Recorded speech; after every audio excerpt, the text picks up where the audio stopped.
Hey guys, tonight we're going to sink into a side of World War II. World War II that's far stranger than most people realise. A story that isn't just about tanks, trenches and speeches, but about rituals, runes and men in uniforms who thought they were wielding mystical forces. Forget the Hollywood Nazis goose-stepping across Europe. What we're diving into tonight is the part that sounds like bad pulp fiction, but unfortunately was very real. Hitler's fascination with the occult, and how it twisted into the machinery of his army. So before you settle in, go ahead and dim the lights, maybe grab a blanket. But remember, this isn't the kind of bedtime story that leaves you feeling cozy. This is the kind that makes you wonder how the 20th century turned into a playground for superstition and pseudo-magic. Let's slip back into the late 19th and early 20th century, when all of this began brewing. You've probably heard the version of Hitler that paints him as just a failed artist turned angry dictator, and sure, that's part of it. But before he was the Führer, screaming in front of thousands, he was just another man adrift in Vienna, broke, bitter, and searching for something to believe in. And at the time, Vienna and Germany were absolutely riddled with strange new movements. Spiritualism was in fashion. Seances, table rapping, mediums claiming they could channel long-dead kings. You had secret lodges inspired by theosophy. You had half-baked racial theories cooked up by people who barely passed biology. And you had folklore fanatics obsessed with bringing back some mythical Germanic golden age that never existed. The air was thick with superstition disguised as scholarship, and young men who felt cheated by modernity soaked it up like sponges. So imagine Hitler drifting through homeless shelters, painting watercolours no one wanted to buy, sitting in cheap hostels at night, listening to pamphlets being read aloud about ancient Aryan races and their lost powers. It wasn't just politics he absorbed.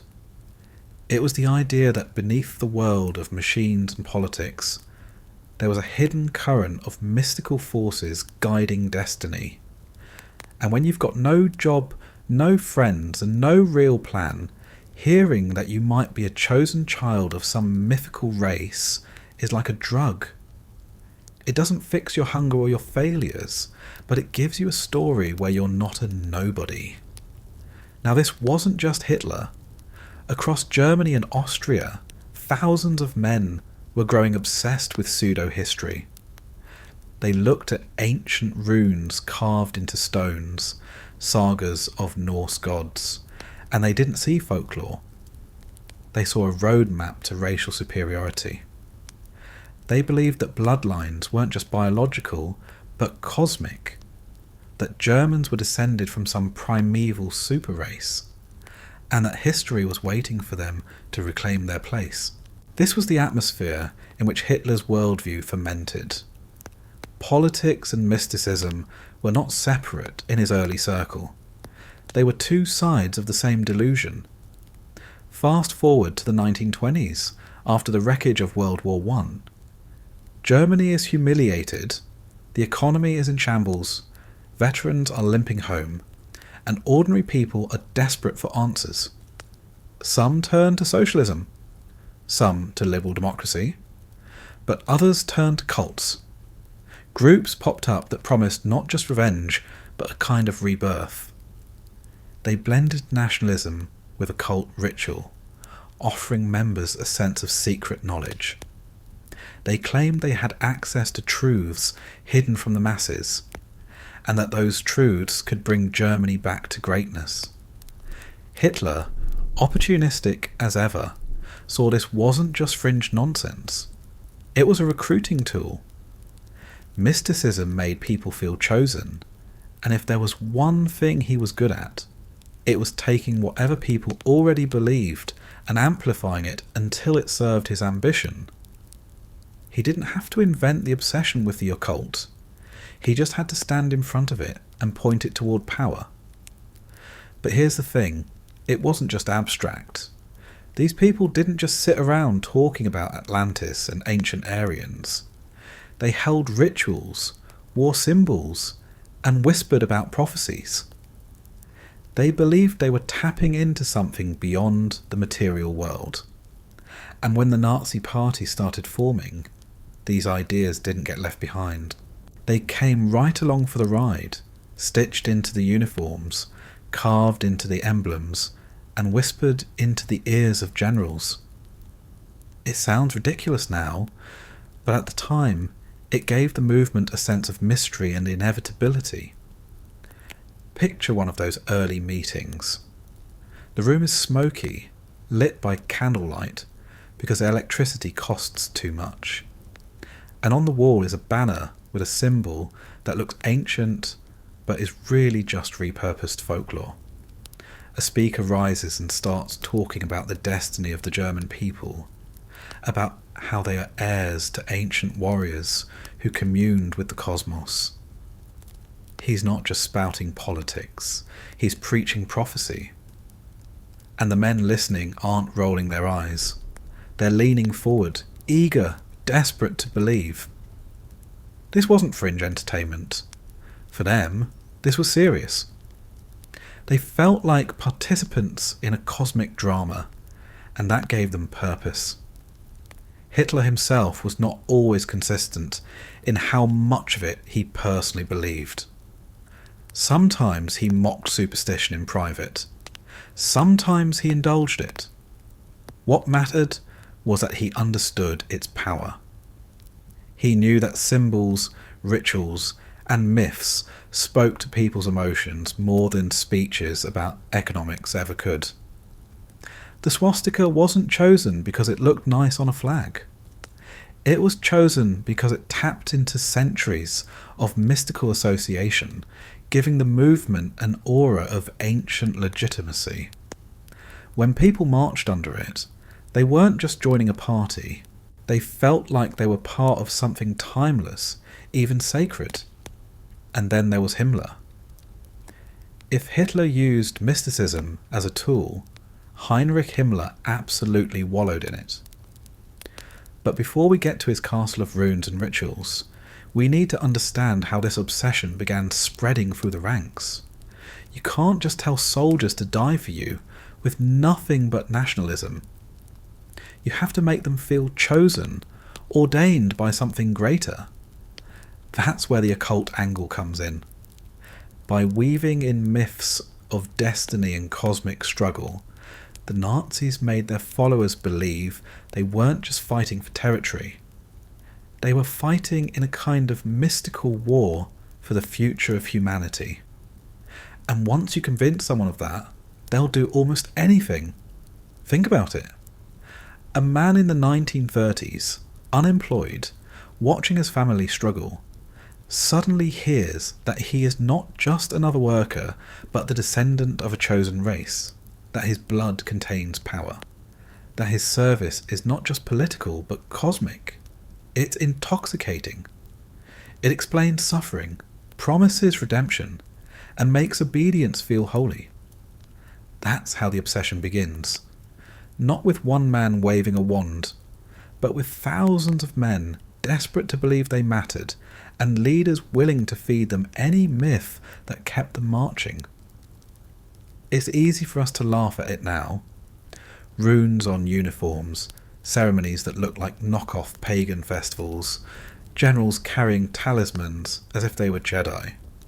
But at the time, this was deadly serious. It gave the regime an aura of inevitability. You weren't just opposing a political party. You were opposing destiny itself. And that illusion was powerful enough to terrify opponents and seduce followers. That's how the obsession took root. Hitler didn't invent it. He inherited it from the occult-obsessed culture around him, and then he magnified it. He made it part of his myth. And once he had men like Himmler at his side, men who believed so deeply in this mystical nonsense that they were willing to build entire institutions around it. The obsession metastasized into something far larger than a few rituals. It became an engine of war, propaganda, and cruelty. You can almost hear the echo of it in those rallies, the torchlight parades, the chants that seemed less like politics and more like ritual magic. That wasn't an accident. It was designed to look like a cosmic ceremony, to convince every person standing there that they weren't attending a political rally, but participating in destiny. That's where the horrifying story of Hitler's occult army really begins. Not in the ruins of castles or the hunt for relics, but in the desperation of ordinary people who wanted to believe the world was more than poverty and defeat. And that's where the seeds of what would become the Thule Society and the SS rituals were planted, waiting to grow into something far darker. So by now, you understand that the obsession didn't spring up out of nowhere. It was simmering long before the Nazis came along, baked into the culture, waiting for someone ruthless enough to weaponize it. To understand how the Nazi movement wrapped itself in runes and rituals, you need to look at the roots, the tangled web of folklore, secret societies, and pseudo-science that Germany and Austria were soaked in during the late 19th and early 20th centuries. The first thing to remember is that Germany wasn't even a united country until the late 1800s. Before that, it was a patchwork of kingdoms, duchies, and little states with their own traditions. When unification finally happened, a lot of people were desperate for a national identity. They didn't want to be just Prussians or Bavarians. They wanted to be part of something ancient and grand. And when historians and poets looked for that identity, they dug into folklore. They rediscovered old Germanic sagas, myths of Odin and Thor, tales of Teutonic knights, and fairy tales collected by the Brothers Grimm. At first, it was harmless cultural pride, but it didn't take long for some people to take it further, twisting folklore into a racial myth. Instead of just saying, "we have old stories," they started saying, "we have divine bloodlines." Around the same time, Europe was in love with the occult. Spiritualism was everywhere. People gathered in parlours to watch tables levitate, claimed they could speak with the dead, and pored over mystical texts from India and Egypt. In Germany, this collided with nationalism in a particularly toxic way. Secret lodges started forming, inspired by Theosophy, a movement founded by Helena Blavatsky. She taught about hidden masters, lost civilizations like Atlantis, and races destined for greatness. Her ideas were a mishmash of myth, mysticism, and misinterpreted history, but they caught on like wildfire. In the German-speaking world, they were reinterpreted to mean that the so-called Aryan race had mystical origins and a divine mission. That's where you get groups like the Germanen Orden, the Order of Teutons, a secret society obsessed with racial purity and ancient symbols. They weren't alone. There were dozens of similar organisations, some tiny, some bigger, all convinced they were custodians of ancient wisdom. They wore robes, held ceremonies, and carved runes into their meeting halls. They treated symbols like the swastika as holy icons, claiming it represented the sun, power, and life force. These groups weren't playing dress-up for fun. They believed they were tapping into cosmic power. And when frustrated young men drifted into their meetings, they were told they were the heirs of ancient warriors. For men who felt humiliated by modernity, that was irresistible. Another layer came from pseudo-science. In the late 19th century, eugenics was gaining traction. Scientists, or at least people calling themselves scientists, argued that human races could be ranked, improved, or eliminated. Measurements of skulls, blood, and hair were turned into charts that supposedly proved superiority. When you mix that kind of bad science with old myths, you get a worldview where German blood isn't just strong, it's sacred. And if blood is sacred, then protecting it becomes a holy mission. That logic didn't just set the stage for Nazi ideology, it practically wrote the script.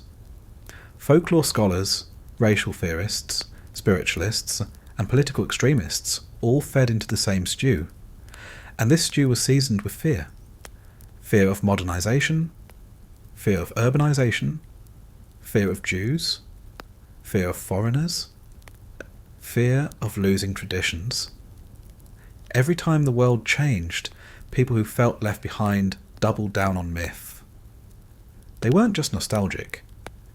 They were convinced that their survival depended on restoring a mystical past that probably never existed. By the early 1900s, you had a full ecosystem of occult nationalist groups. Some held seances.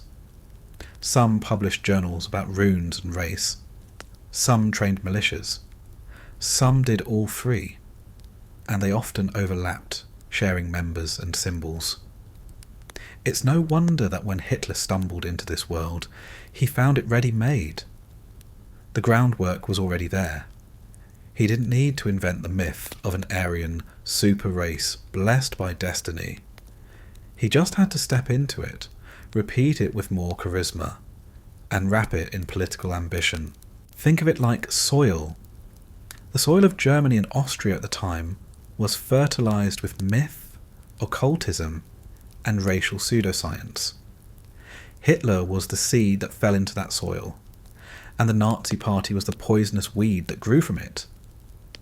But weeds don't grow in sand. They need fertile ground, and the occult nationalist movements provided exactly that.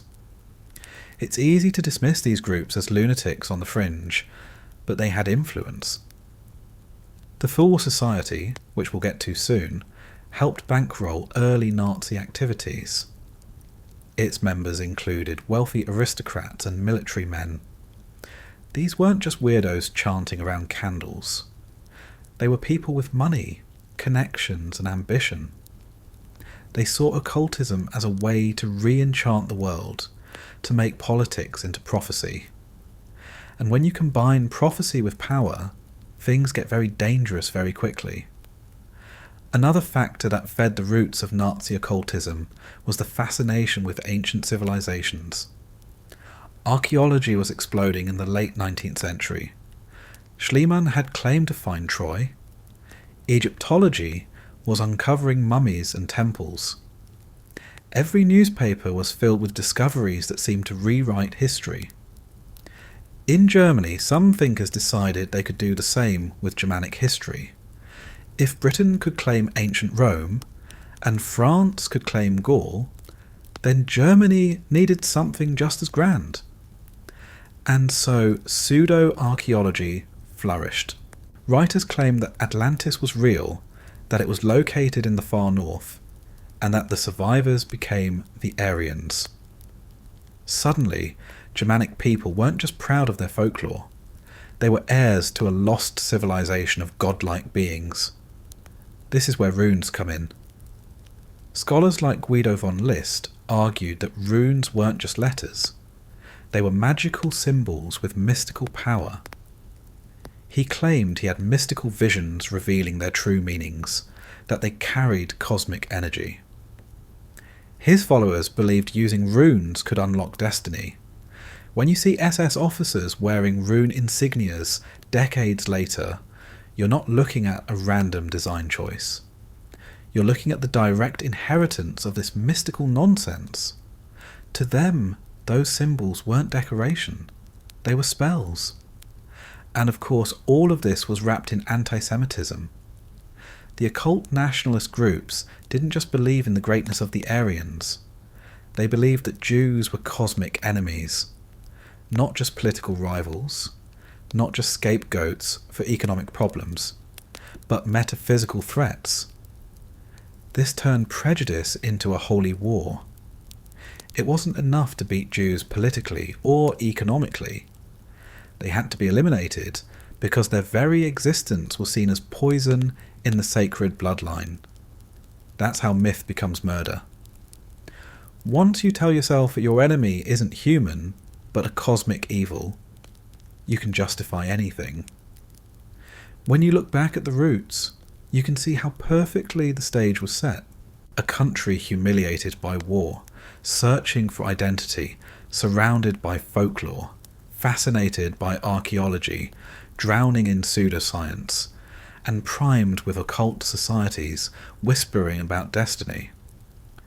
It almost didn't matter who stepped forward to harness it. But the man who did was ruthless enough to use every symbol, every ritual, every myth for his own rise. And once he found lieutenants like Himmler, who were true believers in the occult, the roots didn't just grow. They became the foundation for an entire empire of delusion. So when you picture a Nazi rally, don't just see flags and torches. See centuries of folklore and superstition woven into those symbols. See secret societies and fake scholars nodding in satisfaction as their ideas marched into the mainstream. And understand that the roots of Nazi occultism weren't about curiosity or harmless mysticism. They were about turning myth into destiny, symbols into weapons, and superstition into policy. And from those roots, the Thule Society would rise, the SS would become a cult in uniforms, and the world would soon watch as these ancient delusions were poured into the bloodiest war in human history. By the time we reach the early 20th century, all those strange roots of folklore, racial myth, and pseudoscience start weaving themselves into groups that look less like gentlemen's clubs and more like secret cults. One of the most notorious was a group calling itself the Thule Society.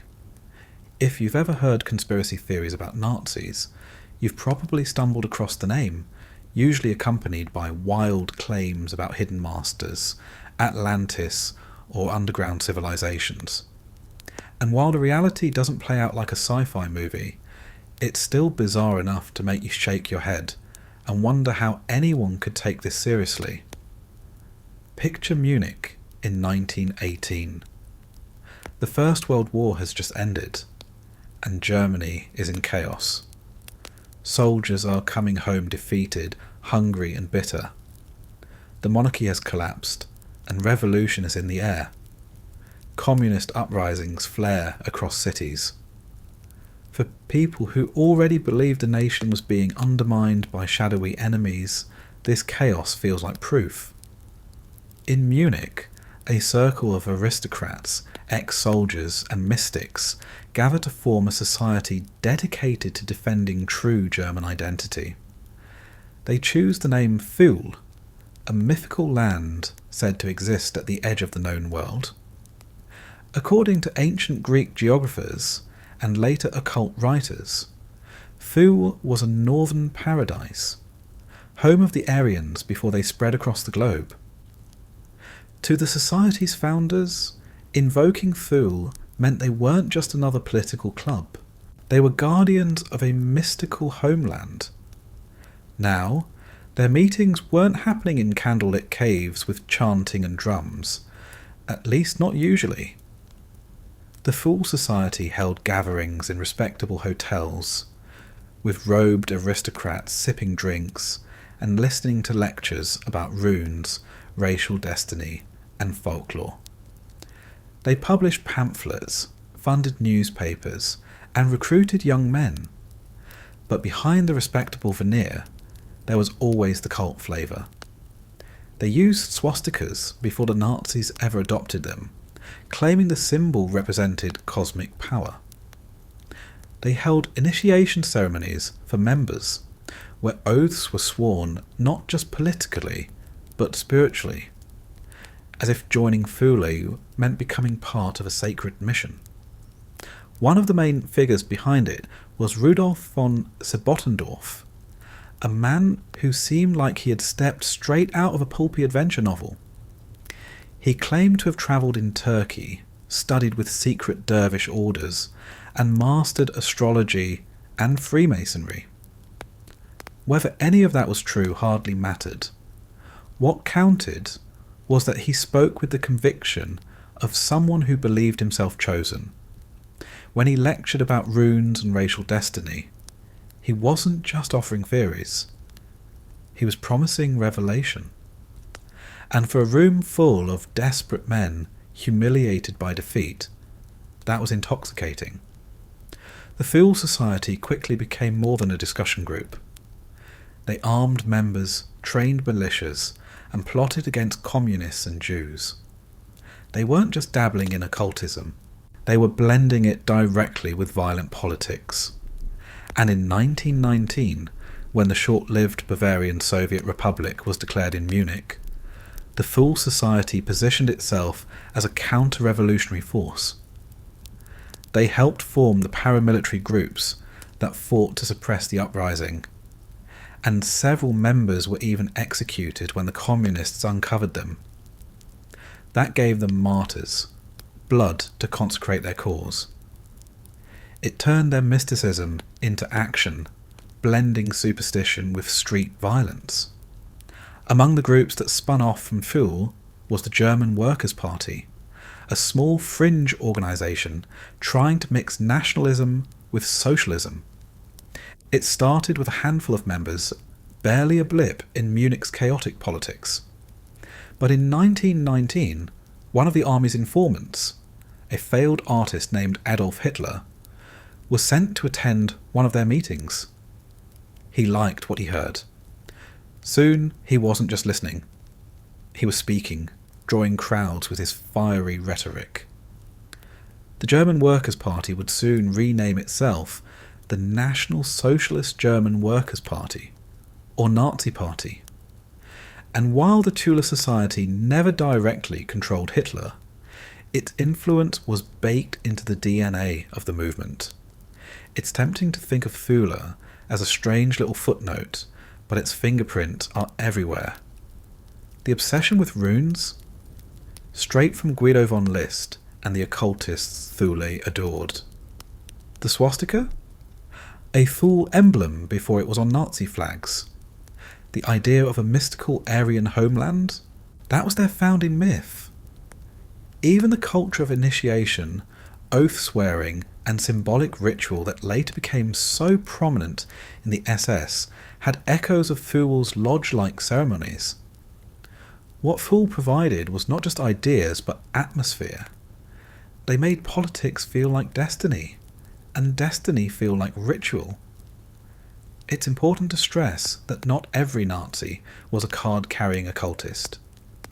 Many were simply opportunists, bureaucrats, or thugs. But the movement itself carried the imprint of those occult roots. Hitler knew the power of symbols. He knew how to turn a rally into a ritual, how to make a speech sound like prophecy. Those weren't instincts he invented alone. They were nurtured in a world shaped by societies like Thule. Of course, the Thule Society itself didn't last long as an organisation. By the early 1920s, it had mostly dissolved, overshadowed by the growing Nazi Party. Some members drifted into other nationalist groups, others simply disappeared into private life. But their influence lived on, transplanted into the Nazi movement. The soil they tilled had already borne its poisonous fruit. Think about how strange that is. A secret society named after a mythical island, filled with men who believed runes had magical power, ends up acting as a midwife to one of the most destructive regimes in history. It sounds absurd, and in some ways it is. But the absurdity doesn't make it harmless. It makes it more dangerous, because when you wrap violence in mysticism, you can justify almost anything. You can convince men they're not just beating rivals in the street. They're carrying out a sacred mission. And once you convince enough people of that, politics turns into crusade. The Thule Society shows how myth and occultism weren't just background noise in early Nazi circles. They were part of the scaffolding. They gave the movement an aura of depth, of ancient legitimacy, of cosmic struggle.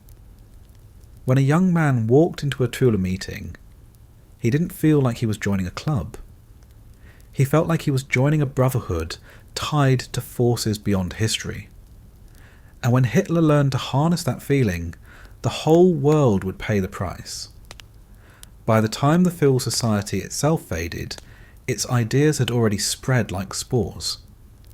They didn't need the society anymore, because the Nazi Party had taken its place as the vessel of those myths. The occult wasn't some secret side project. It was in the very bones of the movement. And soon, men like Himmler would take it even further, building entire institutions dedicated to proving and enforcing those mystical beliefs. What began as aristocrats whispering about Thule over cigars would become expeditions to Tibet, runic symbols on uniforms, and rituals in a medieval castle redesigned to serve as the heart of a death cult. And so, the story rolls forward. The Thule Society may have been just one of many occult groups in post-war Germany, but it was the one that planted the seeds most directly into the Nazi Party.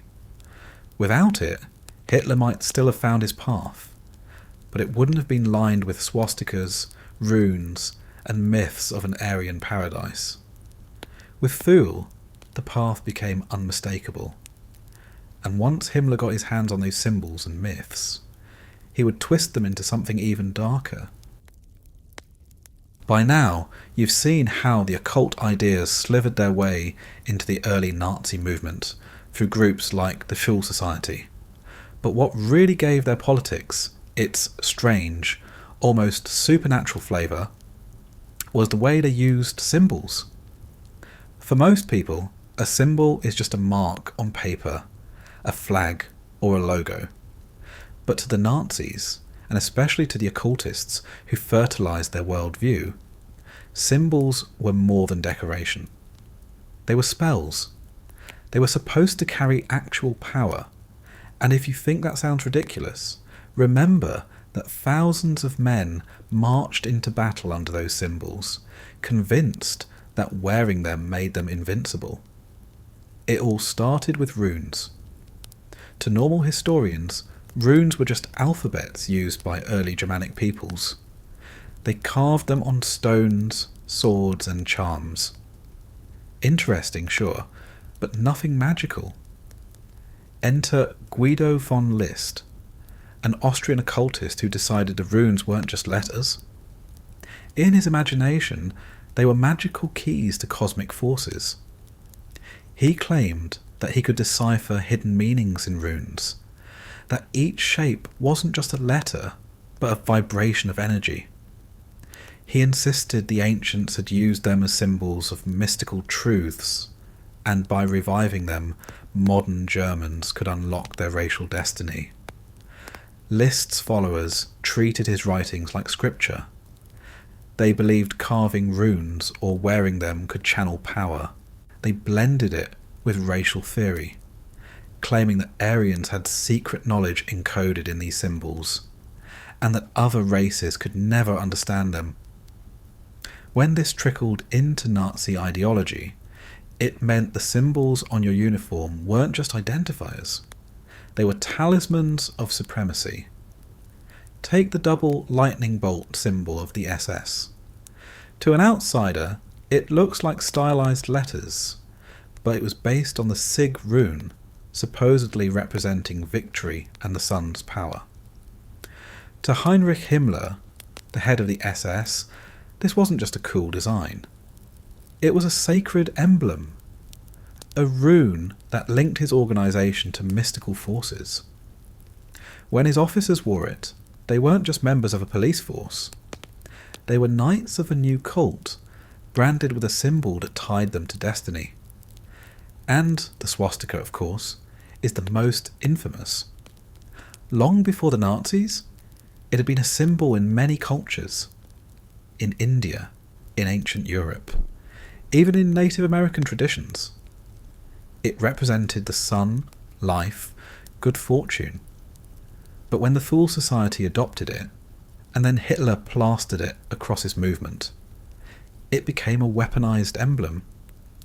To them it wasn't just a flag. It was proof of a connection to an ancient cosmic force. Hitler himself said that the swastika embodied the struggle for the victory of Aryan man. To millions of Germans, it came to feel like a sacred banner, a talisman that could not be defeated. The Nazis understood something important about human psychology. Symbols bypass logic. You don't analyse a flag, you feel it. You don't dissect a rune, you absorb it. When tens of thousands of people stood in a stadium under banners filled with swastikas, the symbol became a kind of hypnotic spell. It made people feel like part of something larger, something eternal. That's the pseudo-magic. It wasn't magic in the sense of summoning spirits, but it worked like magic by transforming ordinary people into fanatics through ritual and imagery. Himmler, obsessed with all of this, ordered entire studies into the history and meanings of runes. His SS had rune schools. They issued rings engraved with runes to officers, as if the jewellery itself carried power. The so-called Death's Head skull insignia wasn't just meant to intimidate. It echoed ancient warrior symbols, turning fear into ritual. Every design choice was layered with this pseudo-mystical thinking. Even the black uniforms weren't chosen just to look sharp. They were meant to give SS men the aura of priests in a dark religion. And in many ways, that's exactly what they became. Think about how an ordinary recruit might have experienced this.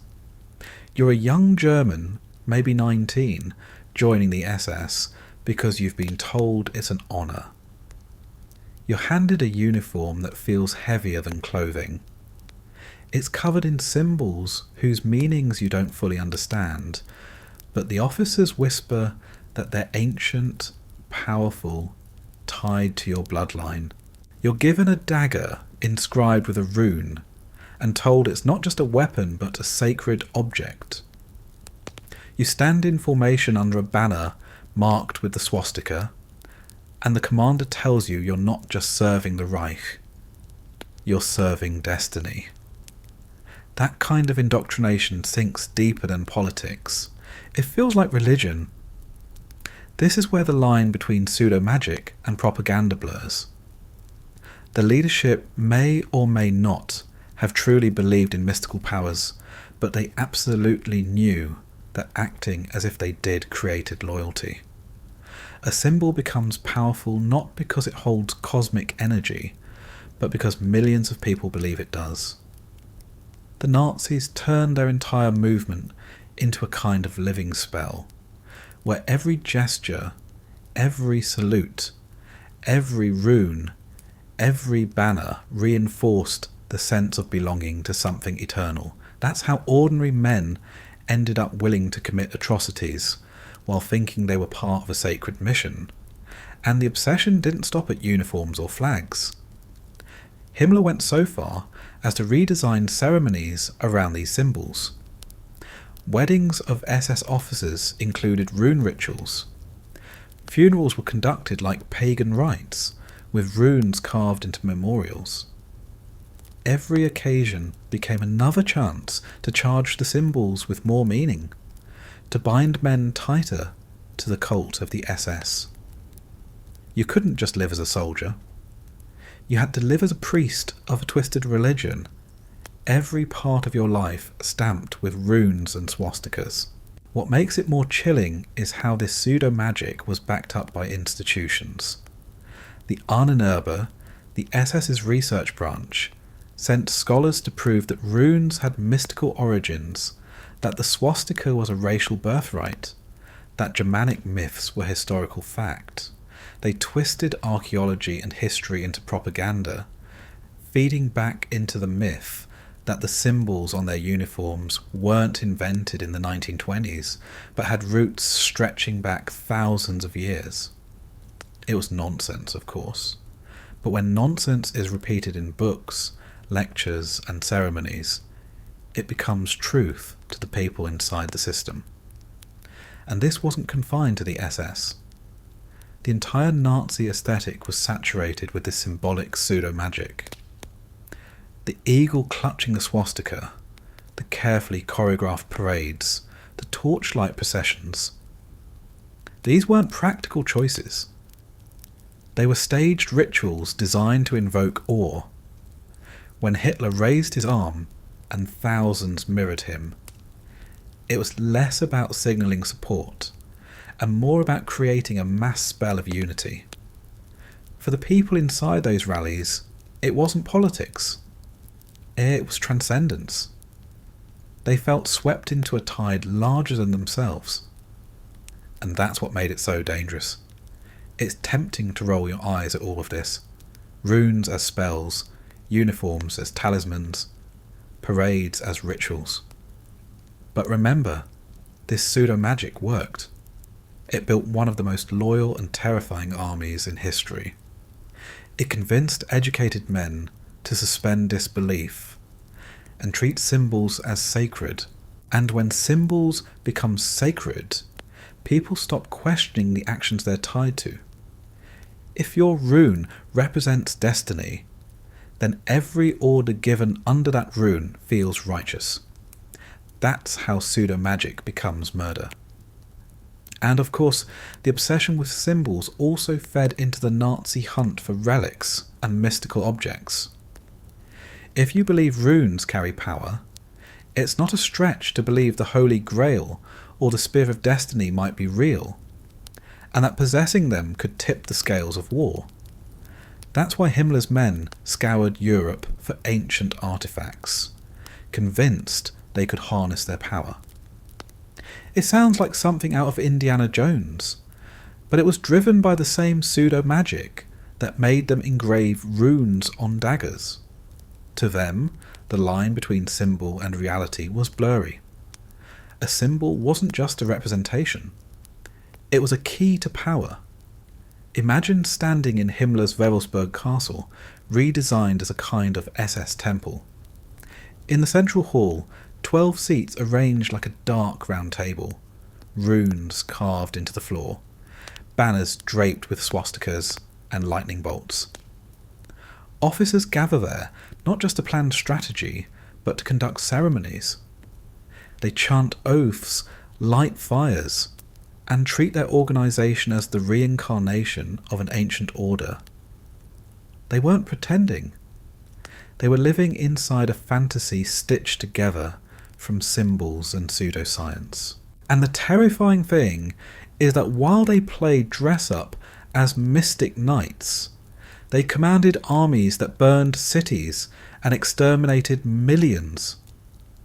The symbols weren't harmless. They were weapons of mass indoctrination.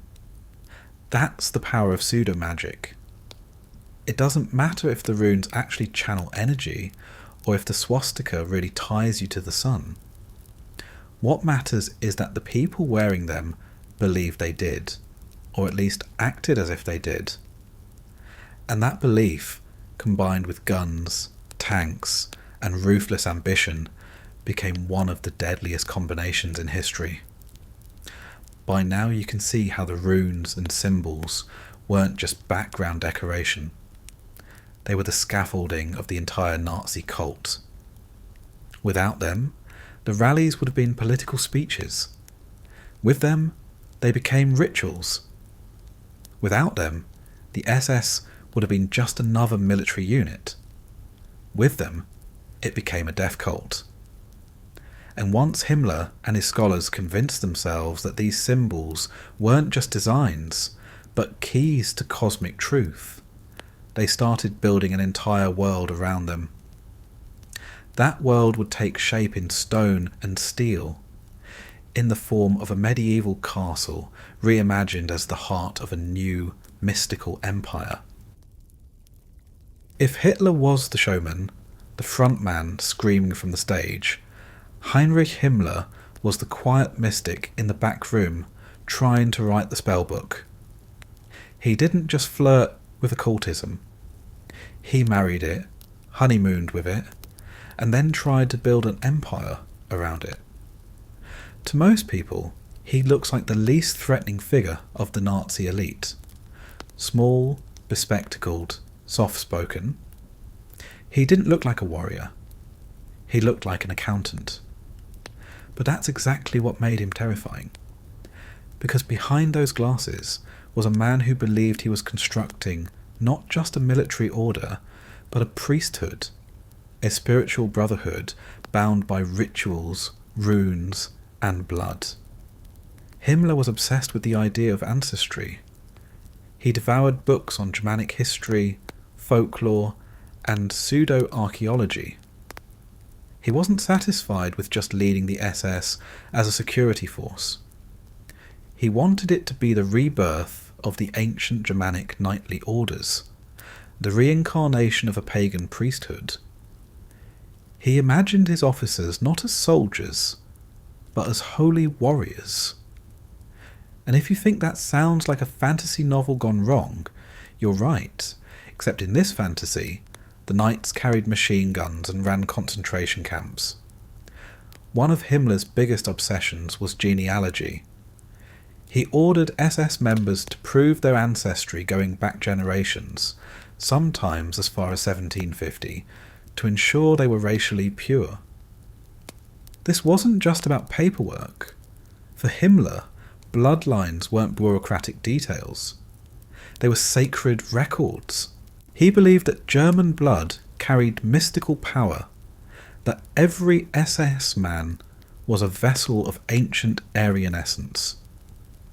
He treated it like religion, as if proving your great-great-grandparents were the right kind of people meant you were chosen by destiny. And once you were chosen, you weren't just part of a military force. You were inducted into what he thought was a holy order.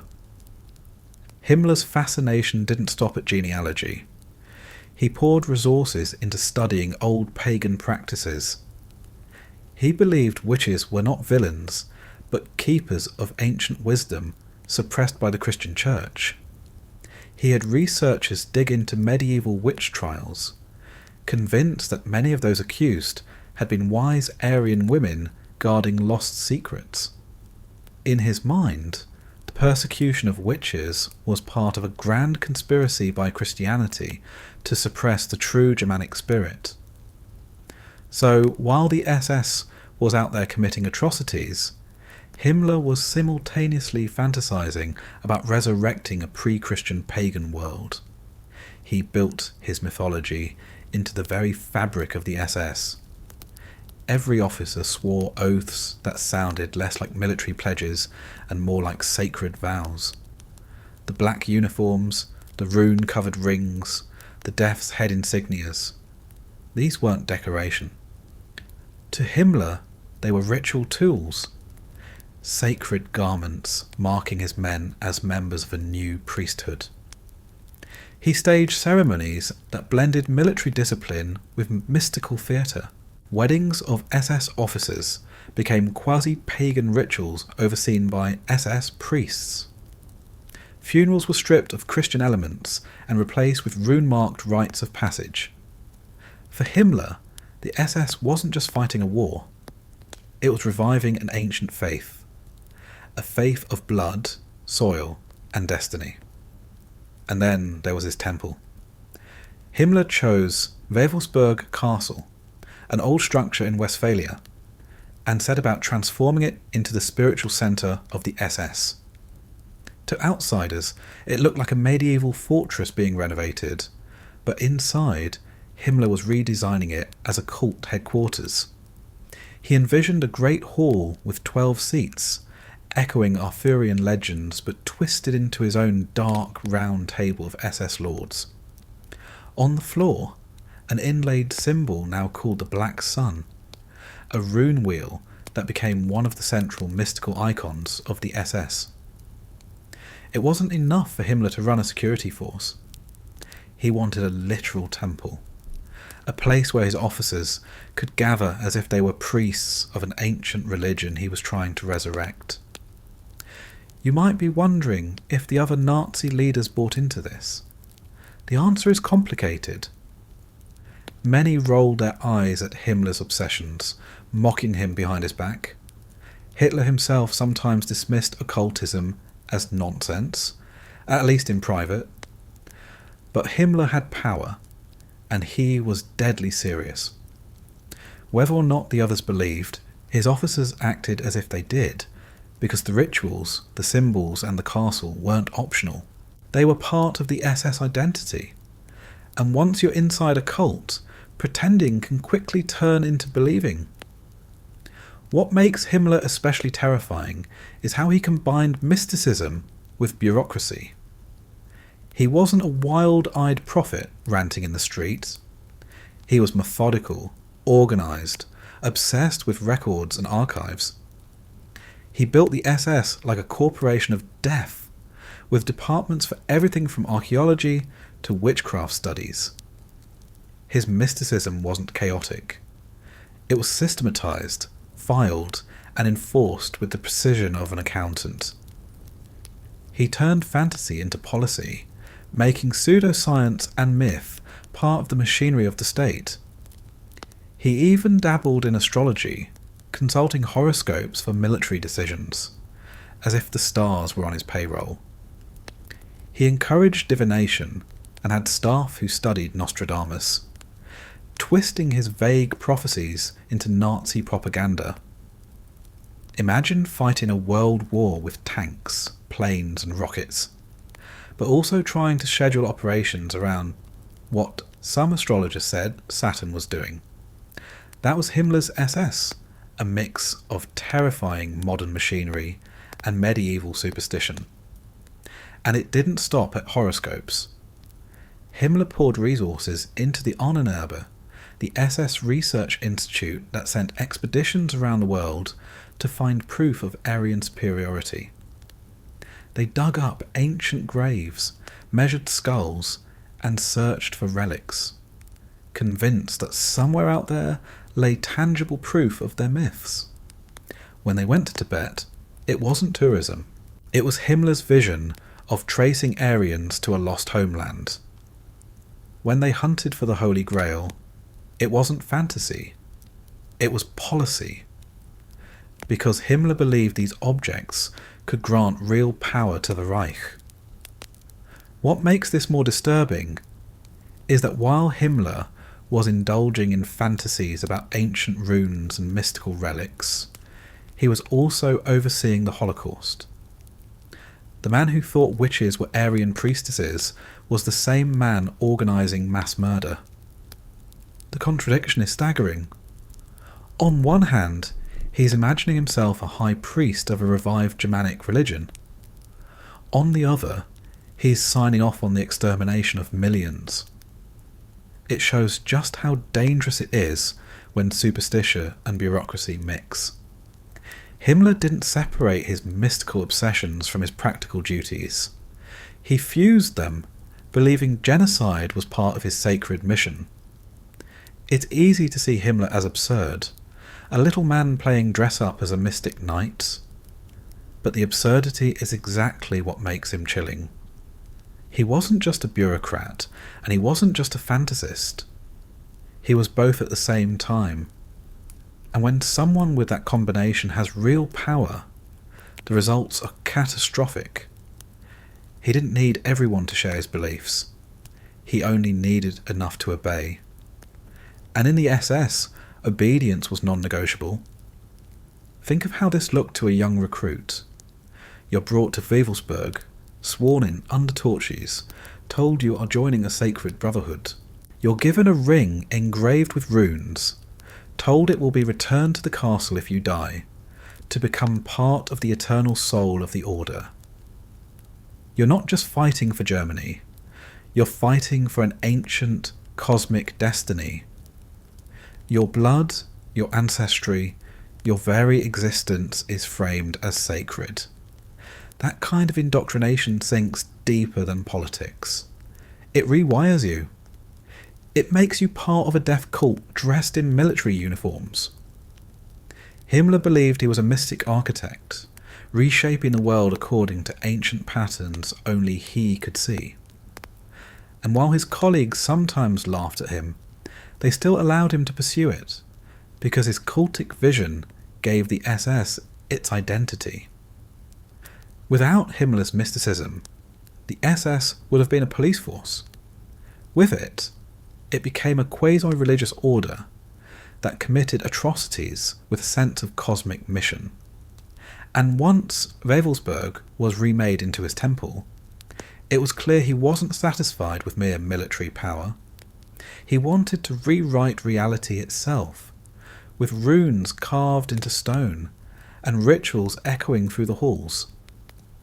This was Himmler's gift to the Nazi movement, turning politics into ritual, uniforms into priestly garments, officers into cult members.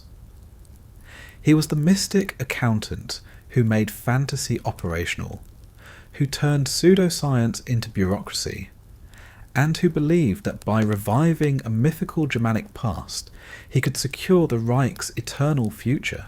And while he was busy casting his spells of runes and rituals, the SS machine he built was grinding millions into dust. The image of Himmler standing in his castle, whispering about witches and runes while signing off on death camps, is not just disturbing. It's the essence of how Nazi occultism worked. It blended delusion with murder, fantasy with efficiency, mysticism with industrial slaughter.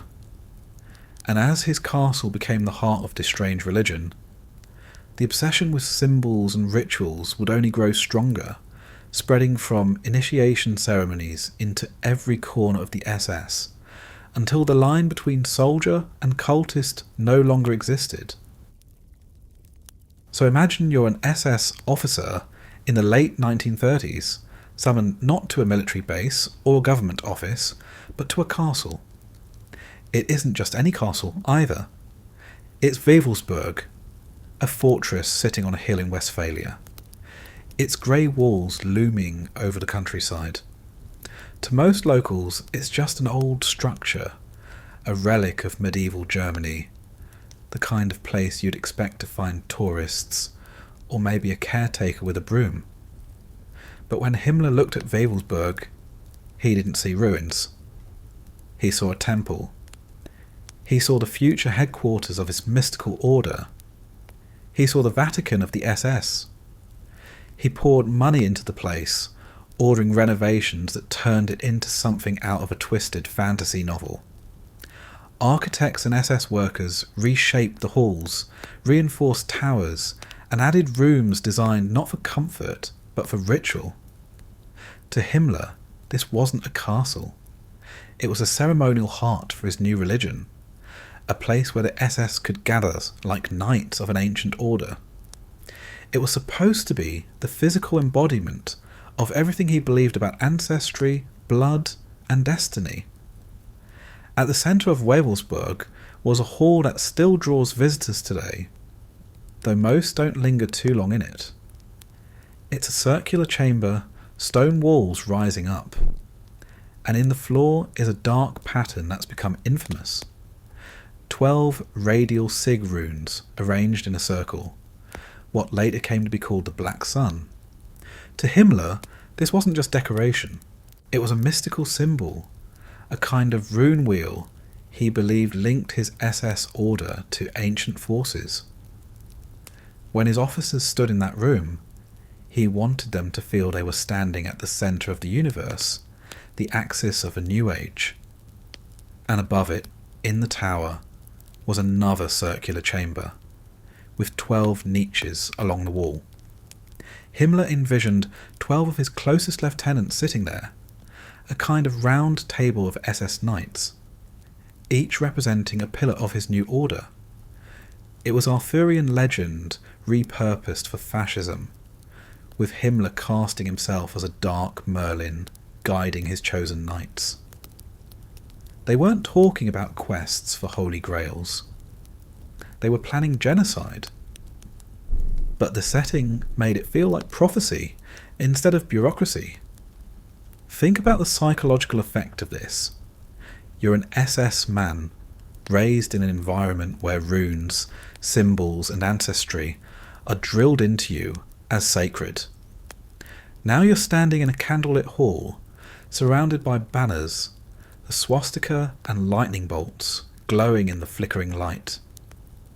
On the floor is the black sun, a symbol no one outside the order even understands. Your commander tells you this is the spiritual heart of the SS, that by standing here you are connected to the destiny of the Aryan race. In that moment, you're not just a soldier, you're a cultist.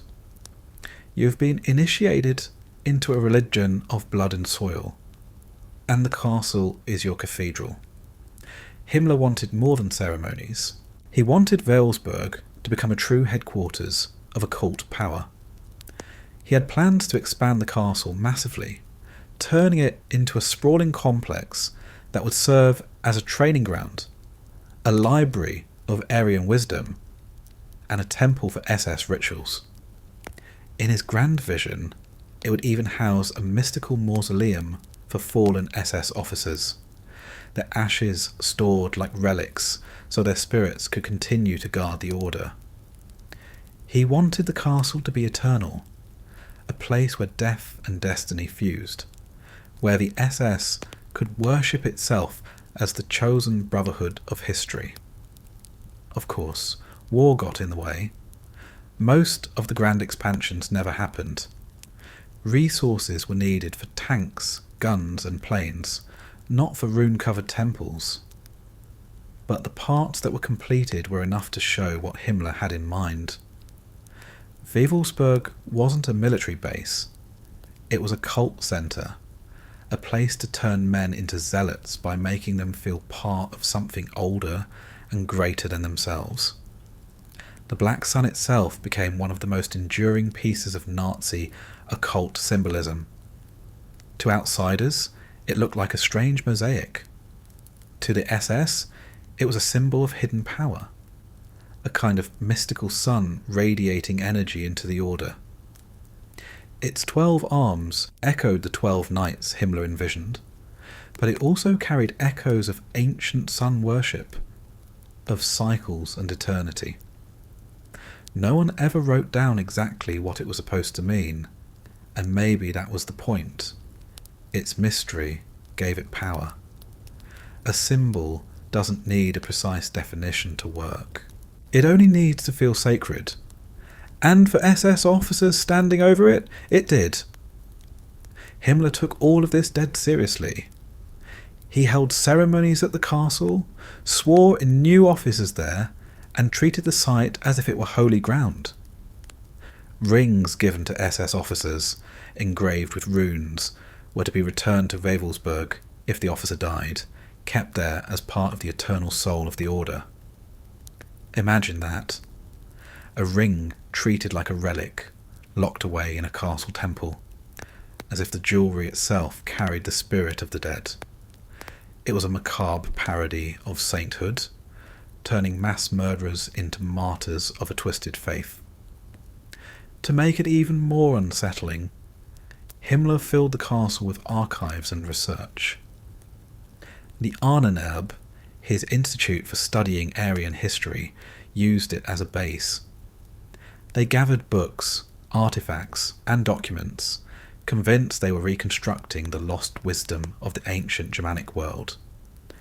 The castle became not just a temple, but a library of pseudo-science, a place where scholars bent history into propaganda, giving the SS a false pedigree stretching back thousands of years. It wasn't enough for them to control the present. They wanted to rewrite the past and claim it as their own. If you picture Wewelsburg during the war, it's chilling. Outside, the world is collapsing into chaos. Cities are burning, millions are dying. Inside, Himmler and his chosen officers are holding rituals, talking about runes, planning a future Reich that would last 1,000 years. It was as if they were living in a parallel reality, one where myth mattered more than bombs, where the black sun on the floor was more powerful than the artillery raining down across Europe. And that's what makes it so disturbing. They weren't just bureaucrats of death. They were cultists, building their empire on superstition and ritual, convinced they were the high priests of a new age. Even today, Wewelsburg has an aura. Tourists visit the castle, but the Black Sun Room remains one of its most infamous features. It's been adopted by neo-Nazi groups, white supremacists, and modern occultists who treat it as if it still holds power. That's the legacy of Himmler's obsession. A symbol created in a Nazi temple still circulates decades later, carried by extremists who believe it connects them to something greater. The pseudo-magic Himmler loved hasn't gone away. It lingers, like a ghost, long after the castle was liberated and the war was lost. And that's the real danger of Wewelsburg and the Black Sun. On the surface, it's absurd. A bespectacled bureaucrat playing high priest in a castle, designing mosaics while his empire crumbles. But beneath the absurdity is something lethal. Because when you convince men that their uniforms are holy garments, that their rings carry their eternal spirit, that their castle is a temple, you can make them do anything. You can turn them into zealots who believe mass murder is not just duty but destiny. And once you've done that, you've created a death cult with tanks and armies. The castle was never finished as Himmler dreamed it. The grand expansions remained on paper, halted by the realities of war. But the parts that were built were enough to consecrate the SS as a cult in uniforms, to give them a temple where myth became reality. And while bombs would eventually fall and Himmler's order would collapse, the Black Sun mosaic still sits there, a reminder of how symbols can outlast empires, how superstition can leave scars long after the men who believed in it are gone. So when you picture the Nazi leadership, don't just see them in conference rooms or shouting at rallies. Picture Himmler in his castle, whispering about runes, convinced that a mosaic on the floor could bind his order to destiny. Picture young officers swearing oaths in the candlelit hall, rings gleaming, banners hanging heavy in the air. That's what Wewelsburg was. Not just stone and mortar, but the heart of a cult that believed murder was holy and conquest was prophecy. And as those rituals echoed in the castle halls, the obsession didn't stop there. Himmler and his men weren't content with just a temple in Germany. They wanted to take their search out into the world, to find proof of their myths in far-off lands, to bring back relics that would sanctify their cause. Which is why, even as the war loomed, expeditions set out under the banner of the SS, hunting for evidence that their fantasies were true. By now, you know the SS wasn't meant to be just another branch of the German military. To Himmler, it was a priesthood, a cult in uniforms, bound not just by orders and ranks, but by ritual. And if you were one of the men pulled into its orbit, you quickly learned that serving in the SS meant more than saluting, marching, and shooting. It meant surrendering your entire life to a set of ceremonies designed to fuse you into a machine that thought of itself as sacred. You didn't just sign papers and get handed a gun. You went through rituals that tried to transform you into a knight of a new pagan religion. Picture the beginning. You're a young recruit, nervous, standing in formation with other men. It's night. Torches are burning, the flames flickering against your new black uniform. There are banners all around you. Swastikas, runes, and skulls staring down like silent judges. A senior officer steps forward and speaks not about regulations or pay, but about blood, ancestry, and destiny. He tells you that you are not simply a soldier. You are part of a brotherhood that stretches back to ancient times. Guardians of the Aryan race, heirs to a mystical order. You're asked to swear an oath, not to the nation, not even to Germany itself, but directly to Adolf Hitler. In that moment, your loyalty isn't political, it's religious. You've been bound by words that carry the weight of prophecy. And it didn't stop there. Every part of SS life was laced with ritual. Weddings were no longer Christian ceremonies. If you were an SS officer, you were encouraged, really pressured, to marry according to Himmler's vision. That meant a ceremony overseen not by a priest, but by an SS official. The couple stood beneath swastika banners and rune symbols, sometimes in candlelit halls that looked more like cult shrines than wedding venues. Vows were spoken not about love, but about blood, ancestry, and the duty to produce children who would carry on the race. Rings were exchanged, but they weren't just jewellery. They were talismans engraved with runes, symbols meant to bind the couple to the destiny of the order. You weren't just getting married, you were consecrating your family line into Himmler's cult. Even funerals were redesigned. When an SS officer died, the ritual wasn't about Christian heaven or peace. It was about eternal service to the order. The dead man's SS ring was taken and sent back to Wewelsburg Castle, added to the growing collection in Himmler's shrine. His spirit, it was said, would remain part of the brotherhood, watching over his comrades from beyond. The burial wasn't just laying a body to rest, it was inducting him into an eternal cult of the dead, a spectral army of SS souls bound forever to their order. For the men left behind, it was a reminder. Even death didn't free you from Himmler's vision. Once you swore in, you belonged to the SS forever, body or ghost. There were ceremonies for promotions too. You didn't just get handed new insignia. You were called into rituals that often included symbolic acts, sometimes even offerings or vows spoken in front of rune-marked altars. Promotions were treated like ascensions, as if you were climbing the ranks of a priesthood instead of a military ladder. Every step up the hierarchy was sanctified, another layer of mysticism binding you tighter.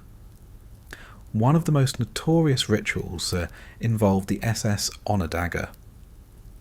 Each officer received one, engraved with runes and a motto. Meine Ehre heißt Treu. My honour is loyalty. This wasn't just a weapon, it was treated like a sacred object. In ceremonies, recruits received their daggers as if they were relics. They weren't meant to be casually handled. They were symbols of their eternal oath. The dagger was a constant reminder that your life was pledged to the order, and if necessary, you were expected to use it on yourself rather than betray that oath. It turned a piece of steel into a sacrament. And of course, there were the rituals Himmler held at Wewelsburg itself. Imagine being one of the select few chosen to gather in the castle's central hall. The black sun glints under your boots. Torches line the walls. Himmler speaks in his soft voice, weaving together history, myth, and orders, as if he's not just commanding, but prophesying. He talks about ancient Aryan knights, about destiny, about the eternal struggle against enemies of the race. You and the other officers raise your hands in salute, repeating vows that feel more like spells than military oaths. The room is heavy with smoke and silence. as if you're standing in a temple instead of a castle. And in Himmler's mind, that's exactly what you are. It wasn't just about ceremonies either. Daily life in the SS carried smaller rituals. Even the act of greeting each other, the salutes, the formal phrases, were infused with a sense of the sacred. You weren't just acknowledging rank, you were reinforcing the bonds of the brotherhood. The black uniform wasn't clothing, it was a robe. The runes weren't letters, they were spells. Every gesture, every accessory, every insignia was a ritual act designed to remind you that you were part of something holy. The SS calendar was also reshaped. Christian holidays were downplayed or stripped away, replaced with new festivals celebrating solstices, ancestral myths, or racial ideals. Christmas was twisted into Julfest, a pagan-inspired celebration of a winter solstice, complete with SS-approved decorations, sun wheels, rune ornaments, and oak wreaths. Families of SS officers were expected to celebrate not with nativity scenes, but with symbols of Aryan myth. Even in your own home, the cult was supposed to seep in. Children of SS families were brought into the rituals too. Births were celebrated not with baptisms, but with ceremonies overseen by SS officials, where the child was presented as another link in the chain of blood. The child's name might even be recorded in SS genealogical archives, tying them into the order's records like a piece of property. From the moment you were born into an SS family, you were marked by ritual as part of the cult.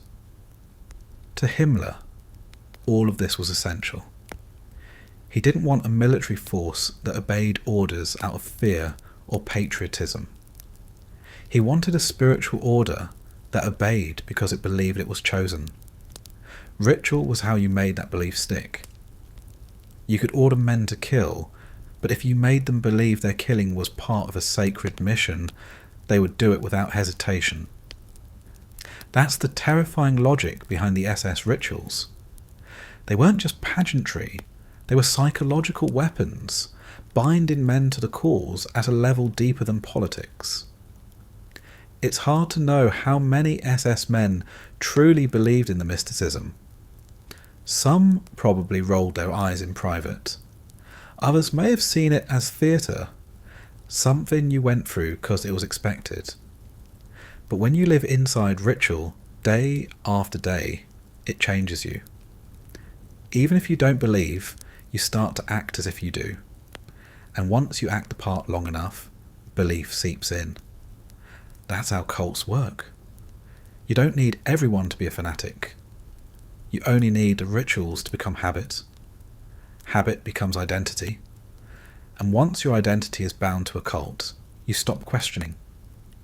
For outsiders, these rituals might sound absurd. Daggers as relics, runes on rings, weddings under swastikas. But remember, absurdity doesn't make it harmless. The men who stood in those ceremonies went on to oversee ghettos, camps, and mass shootings. They killed with the conviction that their actions were sanctified, that their oaths bound them not just to orders, but to destiny. Ritual gave them the psychological armour to commit atrocities and still see themselves as righteous. Even at the very end of the war, when Germany was collapsing, Himmler kept up the rituals. He believed they were essential, even more important as defeat loomed. He clung to the ceremonies, the rings, the oaths, as if the rituals themselves could hold the Reich together. It shows how deeply he believed in his own pseudo-religion, and it shows how dangerous ritual can be when it's tied to ideology. Once you've convinced people that their uniforms are sacred, their weapons are relics, and their oaths are eternal, you can drive them to destruction and they'll follow willingly.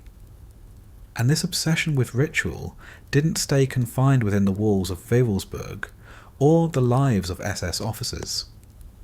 It spilled outward, feeding into the Anererbe, the expeditions, the relic hunts. Because once you build a cult that thinks in symbols and ceremonies, it's only natural to go searching the world for more proof, more sacred objects, more fuel for the fantasy. That's how the SS ended up sending men to the far corners of the world. Not just to fight, but to dig for evidence that their myths were real.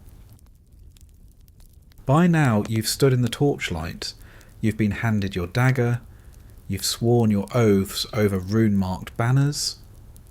You've seen how the SS turned itself into a cult wrapped in ritual. But rituals alone weren't enough for Himmler.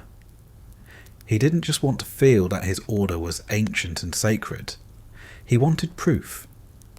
He wanted scholars, maps, and relics that could tell him he wasn't imagining things. That the SS really was the rebirth of an Aryan priesthood stretching back to the dawn of time. And so he created his own research empire, the Anererbe.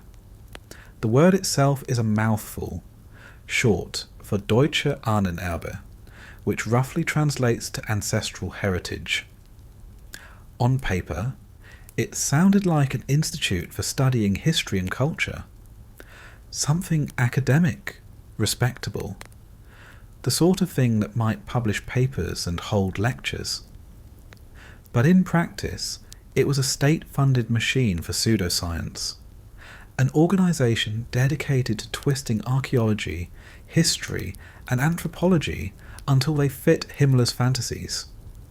Imagine a whole institute where your job wasn't to question or discover, but to confirm. That's what Anererbe was. Do you think Aryans were descended from a lost northern race? Great. Your job was to find evidence for that. Do you think runes were more than letters, that they carried mystical energy? Perfect. Your job was to prove it. Did Himmler wake up one morning convinced that witches were keepers of ancient Aryan wisdom? Congratulations! You've just been assigned to scour archives of medieval witch trials to show he was right. In the Anererbe, research was never about truth. It was about justification. Himmler filled the institute with scholars, some credentialed, others fringe figures who had been laughed out of real academia. For them, this was paradise. In the outside world, no one took their theories seriously. But in Himmler's institute, they were given budgets, teams, even expeditions. They weren't mocked anymore, they were funded.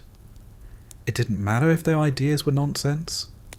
If they said Aryans built Atlantis, Himmler nodded. If they said runes channeled cosmic power, he gave them more staff. The crazier the idea, the more it fit. The Anererbe didn't limit itself to dusty books. They sent men into the field, expeditions across Europe and beyond, searching for proof that Aryans were the chosen race. They dug up graves, measured skulls, collected artifacts, anything that could be twisted into evidence. It was anthropology as propaganda. If they found a stone carved with strange markings, it wasn't just decoration. It was proof of an ancient Aryan presence.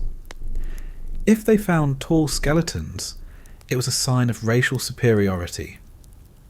And if they found nothing, they wrote reports that said they had found everything Himmler wanted anyway. Picture yourself as one of these so-called researchers. You're in Tibet in 1938, trekking through the mountains with SS officers at your side. The locals are staring at you with suspicion while you pull out calipers and start measuring their skulls, convinced you're mapping out some connection to ancient Aryans. You collect texts, artifacts and bones, not because they tell the truth, but because you need them to tell your truth. Back home, Himmler is waiting for reports that confirm what he already believes. If your findings don't match, you don't say so. You rewrite them.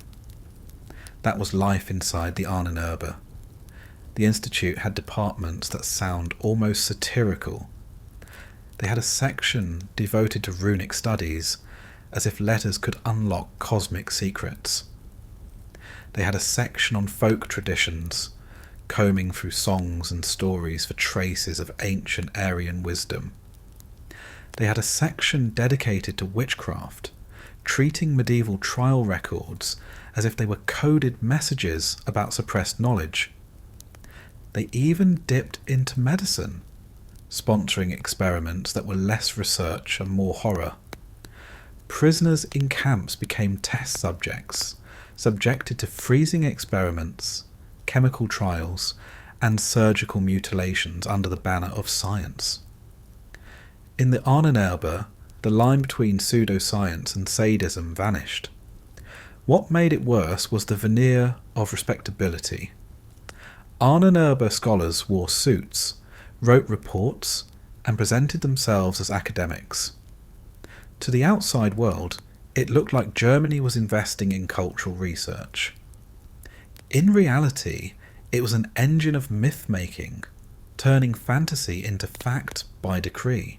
If Himmler said ancient Aryans once ruled the world, then Anererbe's job was to provide footnotes, maps, and diagrams proving him right. It was scholarship in reverse. Conclusion first, evidence later. This is where you see how the rituals of the SS connected to the Institute. The ceremonies at Wewelsburg gave men the feeling of being part of an ancient order. The Anererbe was supposed to provide the paperwork proving it. Together they created a self-reinforcing delusion. You swore oaths on runes, and then you read reports saying runes had been sacred for millennia. You married under swastikas, and then you saw research claiming the swastika was an ancient Aryan sun symbol. Every ritual was backed up by pseudoscience, and every pseudoscience was reinforced by ritual. It was a closed loop, a machine for turning myth into reality. And Himmler wasn't content with just symbolic victories. He wanted tangible proof. That's why Anererbe expeditions went so far afield. Tibet wasn't the only destination.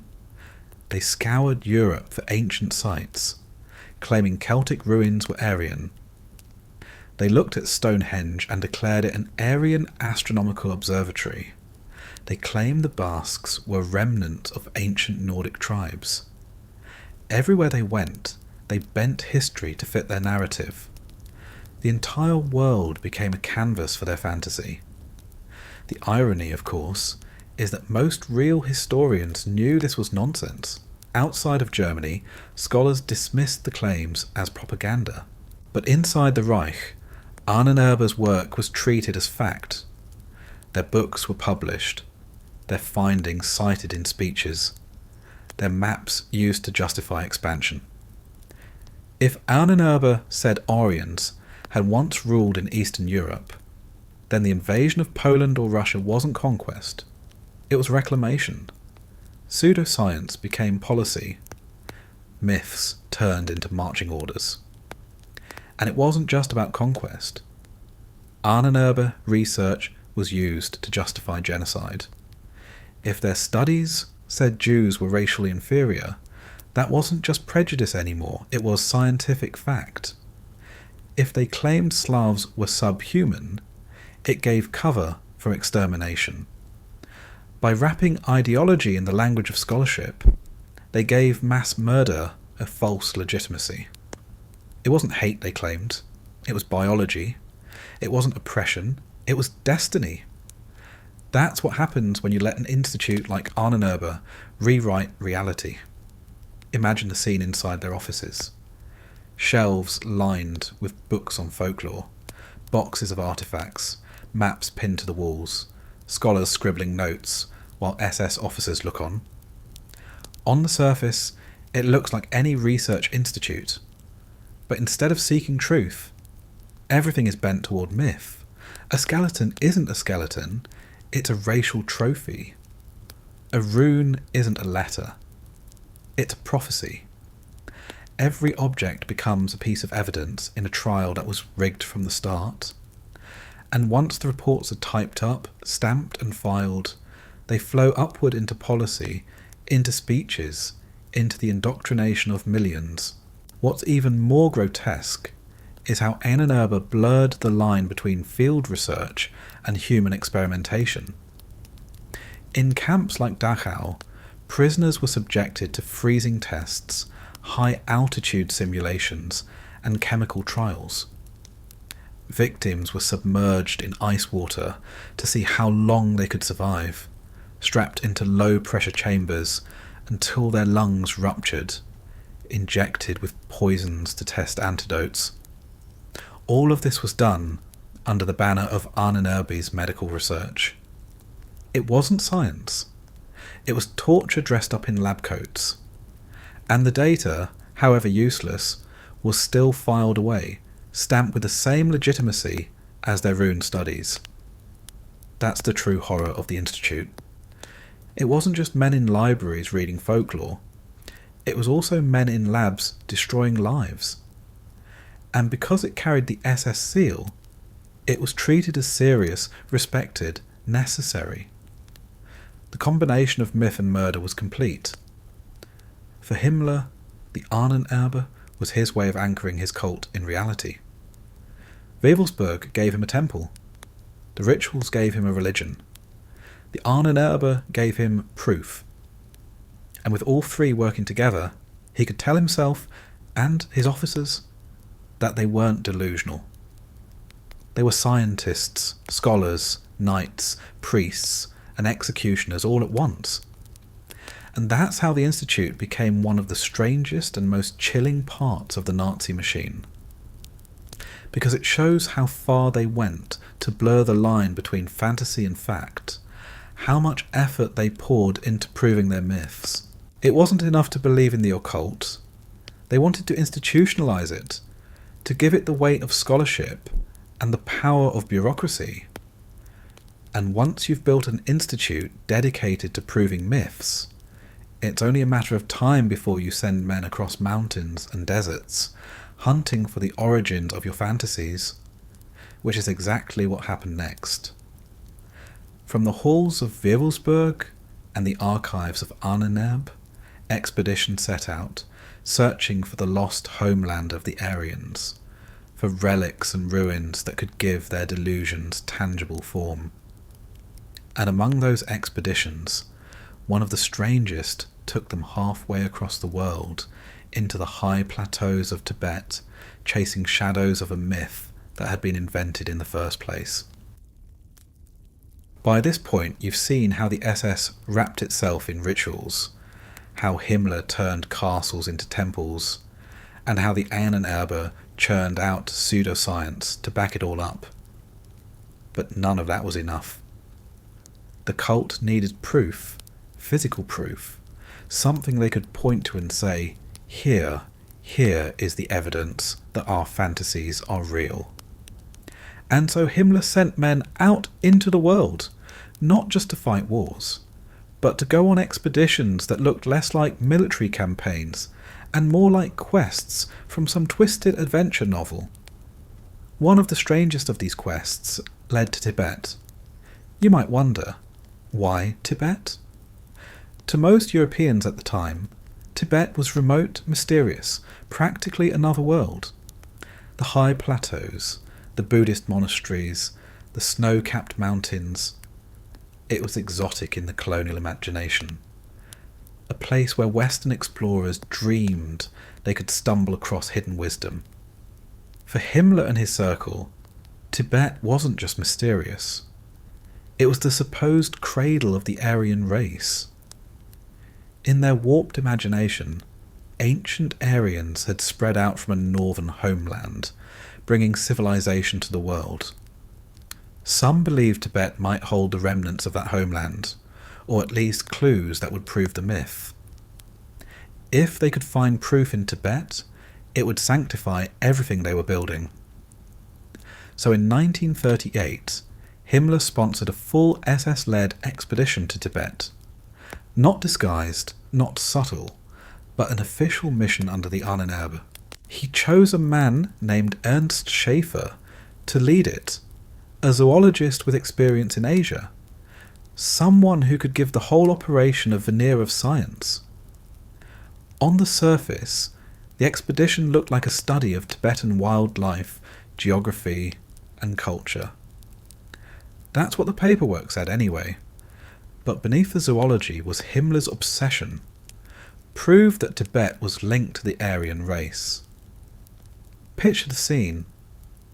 A team of SS officers and scientists trekking through the Himalayas, their boots crunching in the snow, carrying not just rifles and cameras, but also calipers for measuring skulls.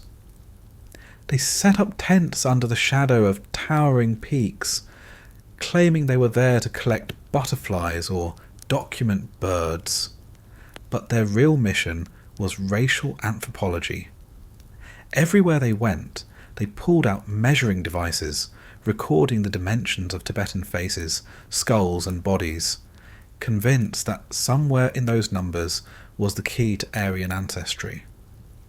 Imagine being a Tibetan villager, watching these strange Europeans descend on your community, pulling out instruments to measure your head as if you were livestock.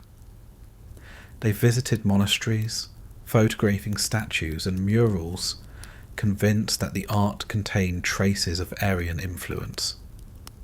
They collected artifacts and religious texts, shipping them back to Germany as if they were trophies. They interviewed monks, took notes on rituals, and in every detail tried to find echoes of their fantasy.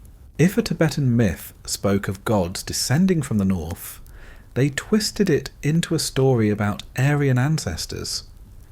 If a carving showed tall figures, they declared them Aryans.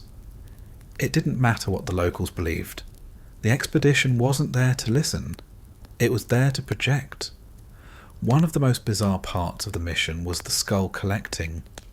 The SS team carried out extensive cranial measurements, lining up villagers, monks, and even children to record head shapes. This wasn't anthropology in any real sense. It was phrenology turned into state science, the kind of racial pseudoscience that had already been discredited elsewhere, but was alive and well in Himmler's empire. The men with calipers believed they were tracing the migration of races, proving that Tibetans were related to some lost Aryan tribe. Every skull they measured was another number they could feed into their fantasy. And it wasn't just people. They catalogued animals, plants, and even geographical formations, all with the same obsessive drive. Himmler believed that Tibet might hold evidence of a lost civilization, maybe even remnants of Atlantis or Hyperborea. Schaefer himself was less mystical, more pragmatic, but he knew what Himmler wanted. So while he wrote reports on birds and mammals, he also fed the narrative that Tibet was more than it seemed. The expedition wasn't just science, it was a scavenger hunt for proof of a myth.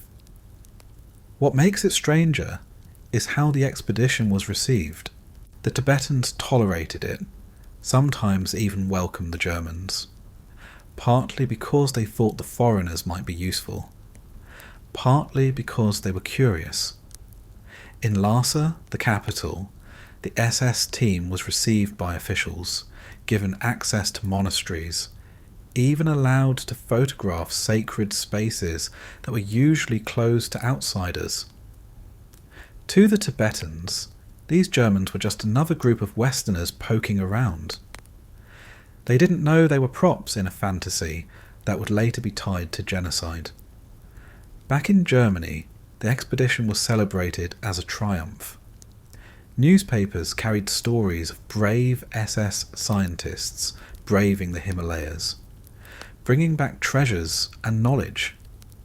Photographs of Schaefer, with monks and landscapes, were published as proof that the Reich was uncovering secrets no one else could. The reports were filed into the Anererbe archives, where they were interpreted not as cultural study, but as confirmation of Aryan myths. Himmler was thrilled. In his mind, the expedition had proved what he already knew, that Tibet was a link in the chain of Aryan destiny. Of course, none of it was real. The skull measurements didn't prove anything, the artifacts were misinterpreted, the myths were twisted out of context. But in Himmler's world, facts didn't matter. The expedition had produced photographs, artifacts, reports, and that was enough.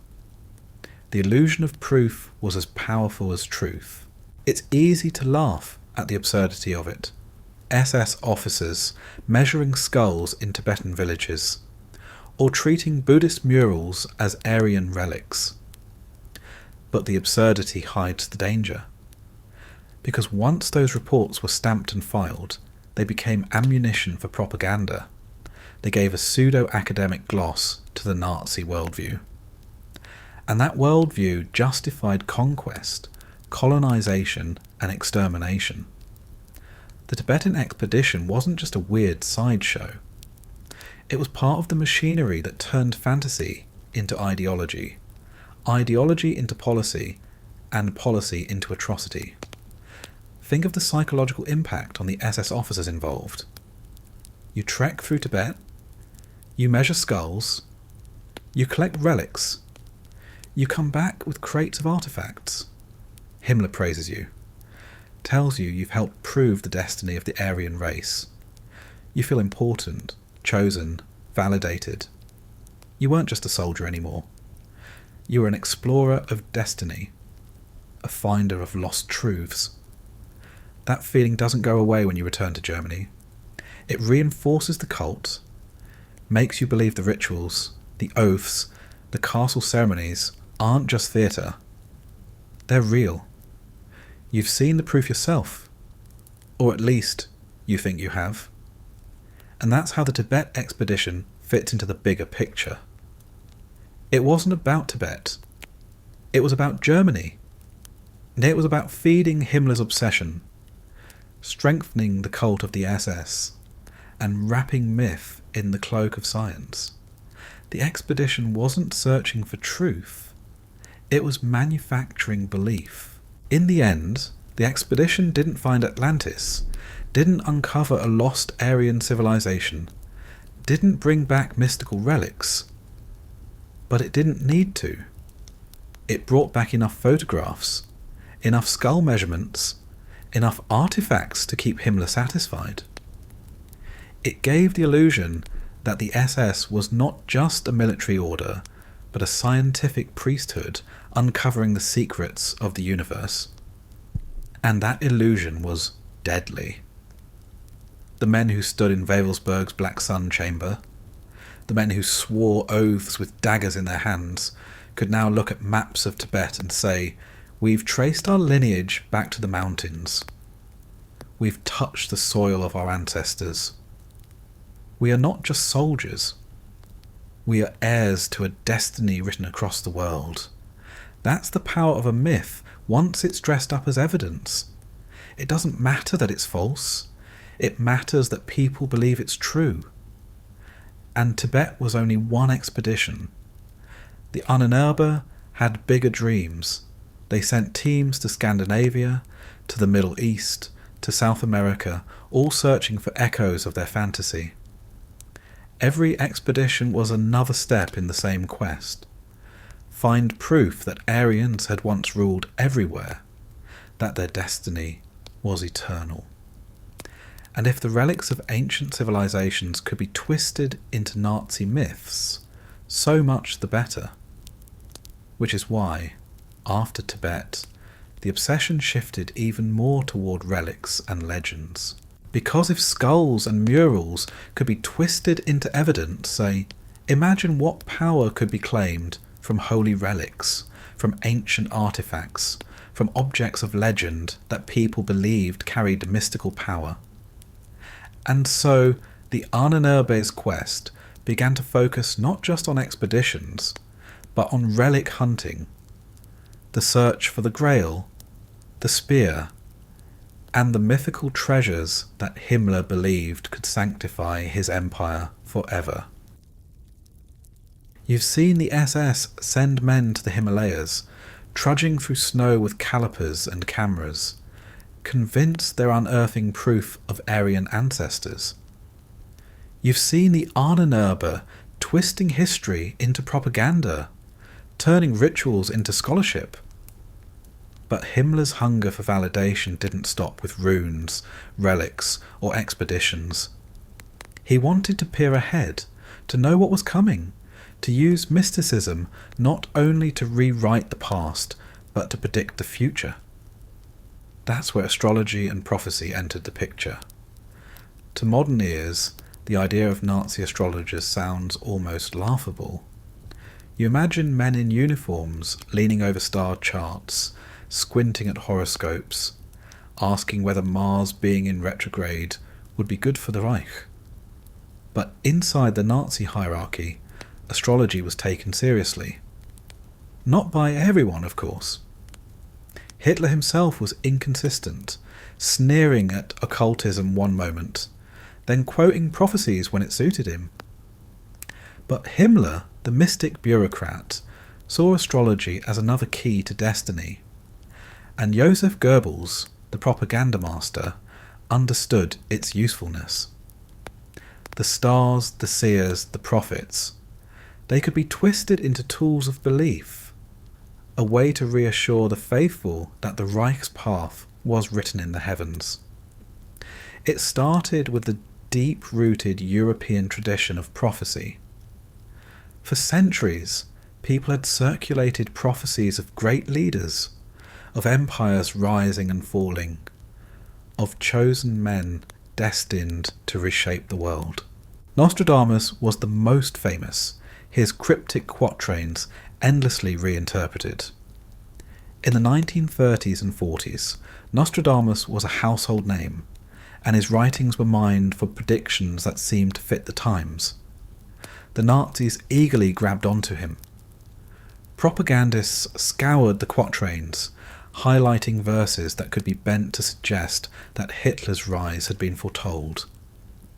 To an audience raised on superstition and struggling in chaos, the idea that the stars themselves endorsed Hitler wasn't a joke. It was reassuring. Imagine being an ordinary German in 1939, reading a newspaper that quotes Nostradamus, claiming the stars had predicted a great leader rising in the West, uniting his people, defeating enemies. You've already been fed propaganda about Hitler as Germany's saviour. Now you're told it's not just politics, it's destiny written centuries ago. Suddenly your faith deepens. Wars are frightening, but if prophecy says victory is inevitable, you endure. That's how astrology and prophecy seeped into the bloodstream of the Reich. But it wasn't just for the masses. Himmler filled his circle with astrologers and mystics, consulting them for advice on decisions. He believed the stars carried real meaning, that horoscopes could reveal not just character but fate. One of the most notorious was Karl Maria Willigut, often called Himmler's Rasputin. Willigut claimed to have visions of ancient Aryan history stretching back hundreds of thousands of years. He said he remembered past lives and could channel the wisdom of ancient ancestors. Himmler lapped it up, consulting Willigut on everything from runes to rituals. When Willigut cast horoscopes or spoke of cosmic cycles, Himmler believed he was listening to the voice of destiny. The SS even employed official astrologers. Ernst Kraft was one, a Swiss astrologer who predicted an assassination attempt on Hitler in 1939 by reading the stars.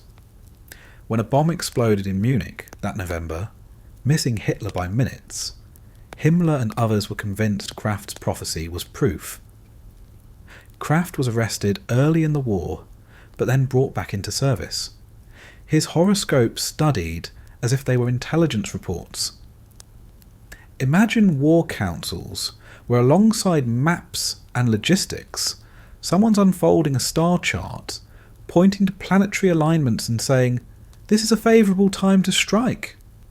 It sounds absurd, but it happened. Goebbels, ever the manipulator, weaponized prophecy for propaganda. He spread forged versions of Nostradamus' quatrains into enemy countries, predicting doom for Britain, collapse for France, victory for Germany. Leaflets were dropped from planes over France, quoting Nostradamus lines twisted to say the French were destined to lose. It wasn't just guns and bombs. It was psychological warfare using mystics. Prophecy wasn't just for believers inside the Reich. It was turned outward, aimed at undermining enemy morale. If you were a French civilian and a leaflet fell into your hands, quoting Nostradamus saying a great warlord from the north would conquer, maybe you felt a shiver of inevitability. Maybe you wondered if resistance was hopeless. That was the point. The irony is that astrology was both embraced and banned at different times. Early in the war, astrologers flourished in Germany, some even making fortunes. But as the war dragged on and defeats mounted, Hitler grew paranoid. He didn't like the idea that astrologers could predict his downfall. In 1941, a crackdown came. Astrologers, mystics, and fortune tellers were rounded up, accused of undermining morale. But like everything in the Reich, the rules were flexible if you were useful. Kraft, for example, was arrested in the Purge, but his skills were still tapped. Others, especially those under Himmler's protection, continued their work in secret. The Reich condemned astrology publicly while still using it privately. Think about the contradictions. On the one hand, the Nazis presented themselves as men of science, rational and modern. On the other hand, their leaders were consulting horoscopes, quoting Nostradamus, and leaning on mystics to guide decisions. It was a regime that used technology to wage war, but superstition to sanctify it. And that contradiction wasn't seen as a problem. It was part of the cult. Science served the practical side. Astrology served the spiritual side. Together, they created a worldview where tanks and prophecies marched hand in hand. For the SS officer living inside this system, the effect was powerful. You might attend rituals at Wewelsburg, raid reports from Anererbe, and then hear your commander quote a prophecy saying the Reich would last 1,000 years. It reinforced the feeling that everything was inevitable, that you were on the winning side of history. And when setbacks came, astrologers could smooth it over. A defeat wasn't failure. It was the stars testing you. A delay wasn't disaster. It was a temporary alignment. The horoscope could always be bent to reassure, to promise that destiny still favoured the Reich. The deeper you look, the stranger it gets. Williger, for instance, didn't just spout visions of ancient Aryans.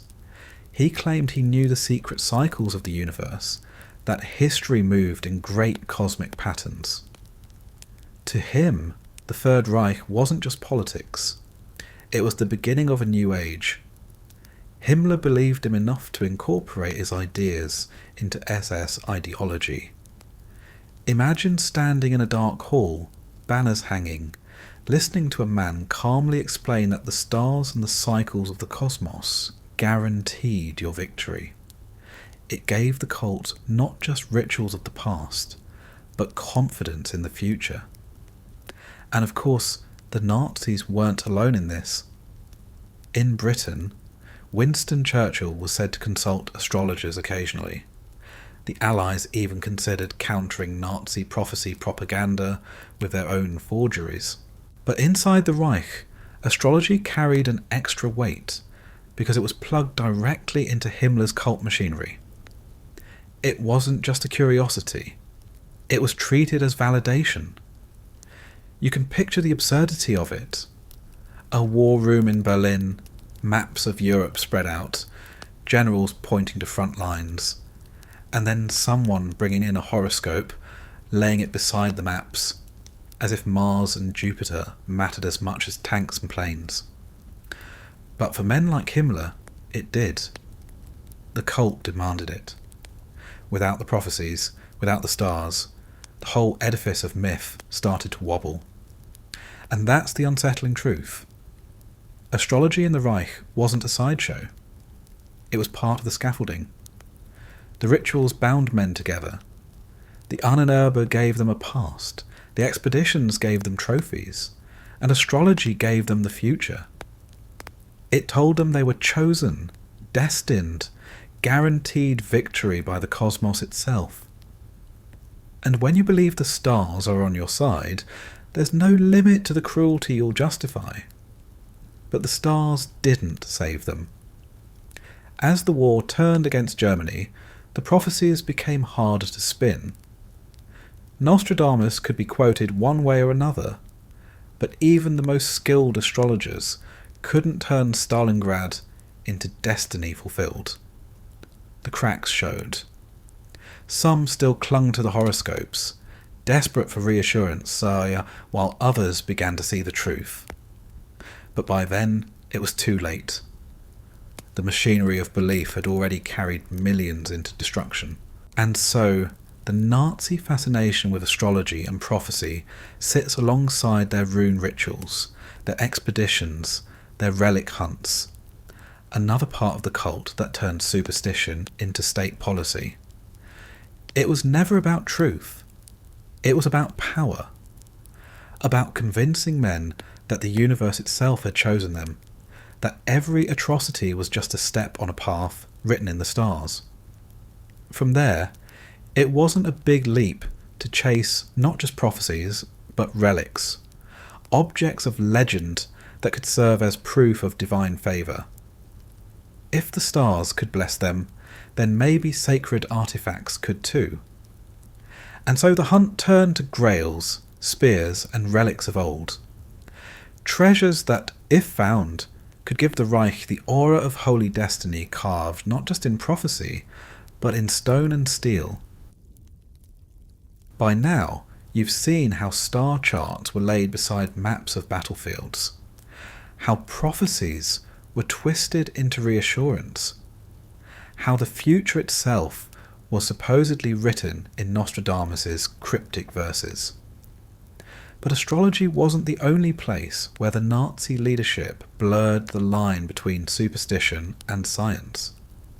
They were just as eager to tamper with medicine, to wrap cruelty in the language of healing, and to blend magical thinking with laboratories. And when you add Himmler's obsessions to the machinery of the SS, what you get is a world where medicine, magic, and madness are impossible to separate. To understand this, you have to look at how the Reich defined medicine in the first place. For them, health wasn't just about curing the sick, it was about purifying the race. Medicine became a weapon, aimed not at healing individuals, but at strengthening the so-called Aryan body while discarding everyone else. Doctors weren't simply doctors. They were racial engineers. And when you believe that medicine is about bloodlines rather than biology, you open the door to horrors dressed up as science. Himmler was fascinated by alternative medicine, homeopathy, herbalism, and old folk cures. He distrusted what he saw as modern, Jewish-influenced medicine. Instead, he encouraged SS doctors to explore ancient remedies, plants, and mystical traditions. He spoke admiringly of herbal teas, natural healing, and even magical charms. He believed witches had once been keepers of Aryan medical knowledge, suppressed by the church. Under his direction, the Anererbe set up departments to research everything from traditional herbs to rune-based healing. If someone told Himmler that a root or symbol could cure disease, he wanted it tested. But testing in the Reich didn't mean running safe trials in a lab. It meant using prisoners in concentration camps as test subjects. Imagine standing in a barracks, stripped, shivering, while SS doctors approach you not with compassion, but with charts and syringes. They explain nothing. You're just a number, an object for their research. They inject you with poisons to test antidotes. They infect you with diseases to see if folk remedies or new drugs might work. They dunk you in ice water to see how long the human body can endure freezing. And when you die, they record your time, dissect your body, and file the results as if it were a medical paper. That was the madness behind their medicine. Take Dachau, for example. It became one of the centres for SS medical experiments. Prisoners were locked in chambers that simulated high-altitude flight, their lungs collapsing as air pressure dropped, all so SS doctors could study how pilots might survive. Others were forced into ice water, bodies shivering until hearts stopped, all in the name of testing survival gear. The data was supposed to help the Luftwaffe, but behind the charts and numbers was simple torture. And yet in the files it was written up as medical research, stamped with the authority of the Anererbe. Himmler didn't see this as cruelty. He saw it as progress. In his mind, the suffering of inferior people didn't matter. Their bodies were raw material for experiments that might save Aryan lives. This wasn't medicine in any humane sense. It was alchemy, trying to transmute suffering into survival, myth into method. And because the SS was steeped in ritual and superstition, even the most grotesque experiments were wrapped in a sense of sacred mission. The madness didn't stop at experiments. Himmler encouraged his men to think of medicine in mystical terms. Some SS doctors seriously explored the use of runes and magical symbols in healing. They claim that carving certain runes into wood and placing them near a patient could speed recovery. Others researched the use of pendulums and dowsing rods to detect illness, as if disease could be divined like underground water. It sounds absurd, and it was, but in the Reich, absurdity wasn't a barrier. As long as the idea fit Himmler's vision of ancient Aryan wisdom, it was welcomed. And then there was the obsession with blood. Blood was more than biology. It was sacred. SS doctors conducted endless studies on blood types, convinced they could trace racial purity through blood groups. Donors were catalogued, marriages arranged according to compatibility, and transfusions studied as if they carried not just life, but destiny. When a soldier was wounded, his blood wasn't just a fluid to replace, it was a racial essence to preserve. And when prisoners were used for transfusion experiments, their deaths weren't mourned. Their blood was never considered sacred. Only Aryan blood carried meaning. This fusion of medicine and magic reached bizarre levels. Some Anererbe projects studied the supposed magical properties of plants. Teams catalogued herbs, tested folk cures, and claimed to find connections to ancient Aryan traditions. The idea was that modern medicine had gone astray, corrupted by outsiders, while ancient remedies carried true racial wisdom. Imagine an SS lab where scientists are boiling herbs in one room while prisoners are being frozen in another. Both are called research. Both are considered contributions to the Reich. It was science filtered through ideology, where results didn't matter as much as conformity to myth. What makes it worse is how normal it looked on the surface. Doctors wore white coats, carried clipboards, and spoke in clinical tones. They filled out charts, drew graphs, and wrote papers. To an outsider, it might look like any research institute. But behind the sterile appearance was madness. A world where human beings were stripped of humanity, reduced to objects for experiments, justified by myths of blood and destiny. The rituals, the astrology, the expeditions, they all fed into this, creating a mindset where anything could be excused if it served the cult. For the SS officer living in this world, the overlap between magic and medicine wasn't strange. It was natural. You swore oaths under rune banners. You read reports claiming runes held power. And then you saw doctors testing rune healing in hospitals. You heard about witches as keepers of ancient Aryan knowledge, and then you saw researchers digging through witch trial records for medical secrets. The madness didn't feel like madness because it was everywhere. It was the air they breathed. The cruelty of it all becomes clearer when you realise how useless most of this research was. The freezing experiments didn't yield reliable data. The herbal remedies rarely worked. The rune healing was nonsense. But the SS didn't care. It wasn't about results. It was about belief. The point was to act as if ancient Aryan wisdom was real. As if every herb, every rune, every horoscope was another key to power. Whether it worked or not didn't matter. What mattered was that the cult was reinforced. And for the victims, there was no escape. Imagine being strapped into a chamber, gasping for air as pressure drops, knowing you're just a test subject for a pseudo-scientific idea. Imagine being handed a potion brewed from roots and told you'll be cured, only to collapse in agony as doctors scribble notes. Imagine being one of the many who were simply discarded when your body failed. The Reich called it research. In reality, it was ritualized murder dressed up as science. Himmler's obsession with medicine as magic went even further. He dreamed of creating SS hospitals where only racially pure methods would be used, where herbalism and folk remedies would replace modern treatments. He imagined a future where the Reich didn't rely on vaccines or pharmaceuticals, but on ancient wisdom supposedly carried in runes and plants.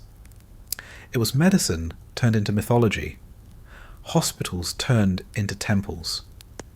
If the Reich had lasted, this vision might have grown even stranger, with entire systems of healthcare built on superstition and cruelty. The most grotesque irony is that while the Reich claimed to be building a rational, scientific future, its medical core was riddled with superstition and barbarism.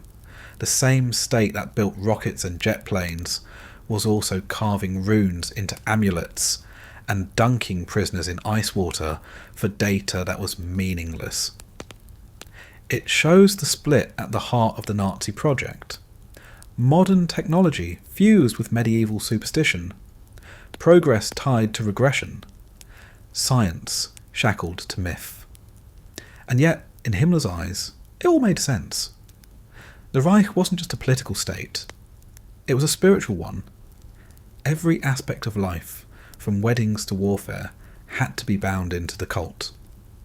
Medicine was no exception. Healing couldn't just be biology. It had to be destiny. And if that meant sacrificing thousands of lives in experiments, so be it. In the cult's logic, their deaths weren't tragedies. They were offerings on the altar of Aryan progress. This is why medicine in the Reich can't be separated from magic or madness. They weren't different strands. They were woven together. Astrology told them the future. Runes gave them symbols. Ritual gave them belonging. And medicine gave them the illusion of science, the mask of legitimacy. Together they formed a worldview where cruelty was not just allowed, but demanded, where superstition wasn't a distraction, but a foundation. And when the Reich reached outward again, chasing relics and treasures, this same mindset carried over. If medicine could be magical, then relics could be powerful. If herbs and runes could heal, then ancient spears and grails could sanctify. The same madness that sent SS doctors to dunk prisoners in ice water also sent SS officers to hunt for the Holy Grail. It wasn't a contradiction. It was the same logic. Everything must serve the cult, whether through science, superstition, or suffering. You've seen the Reich turn medicine into superstition, turning herbs into talismans and laboratories into torture chambers. You've seen Himmler trust runes more than reason, astrology more than analysis. But in the world he built, there was always one more layer to chase, one more place where superstition and power could meet. If the stars could tell the future and herbs could heal the body, then surely objects from the ancient world, relics infused with legend, could sanctify the Reich itself. That was the logic that drove the quest for relics. Himmler wanted more than rituals and oaths. He wanted holy objects, tangible proof that his SS was not only the heir to Aryan tradition, but also the chosen vessel of destiny. Castles, ceremonies, expeditions, even astrology gave him a framework. But relics were different. Relics carried weight. They weren't just symbols. They were things you could hold, point to, enshrine. In a regime obsessed with myth made real, relics became the ultimate prize. The most famous of these quests was for the Holy Grail.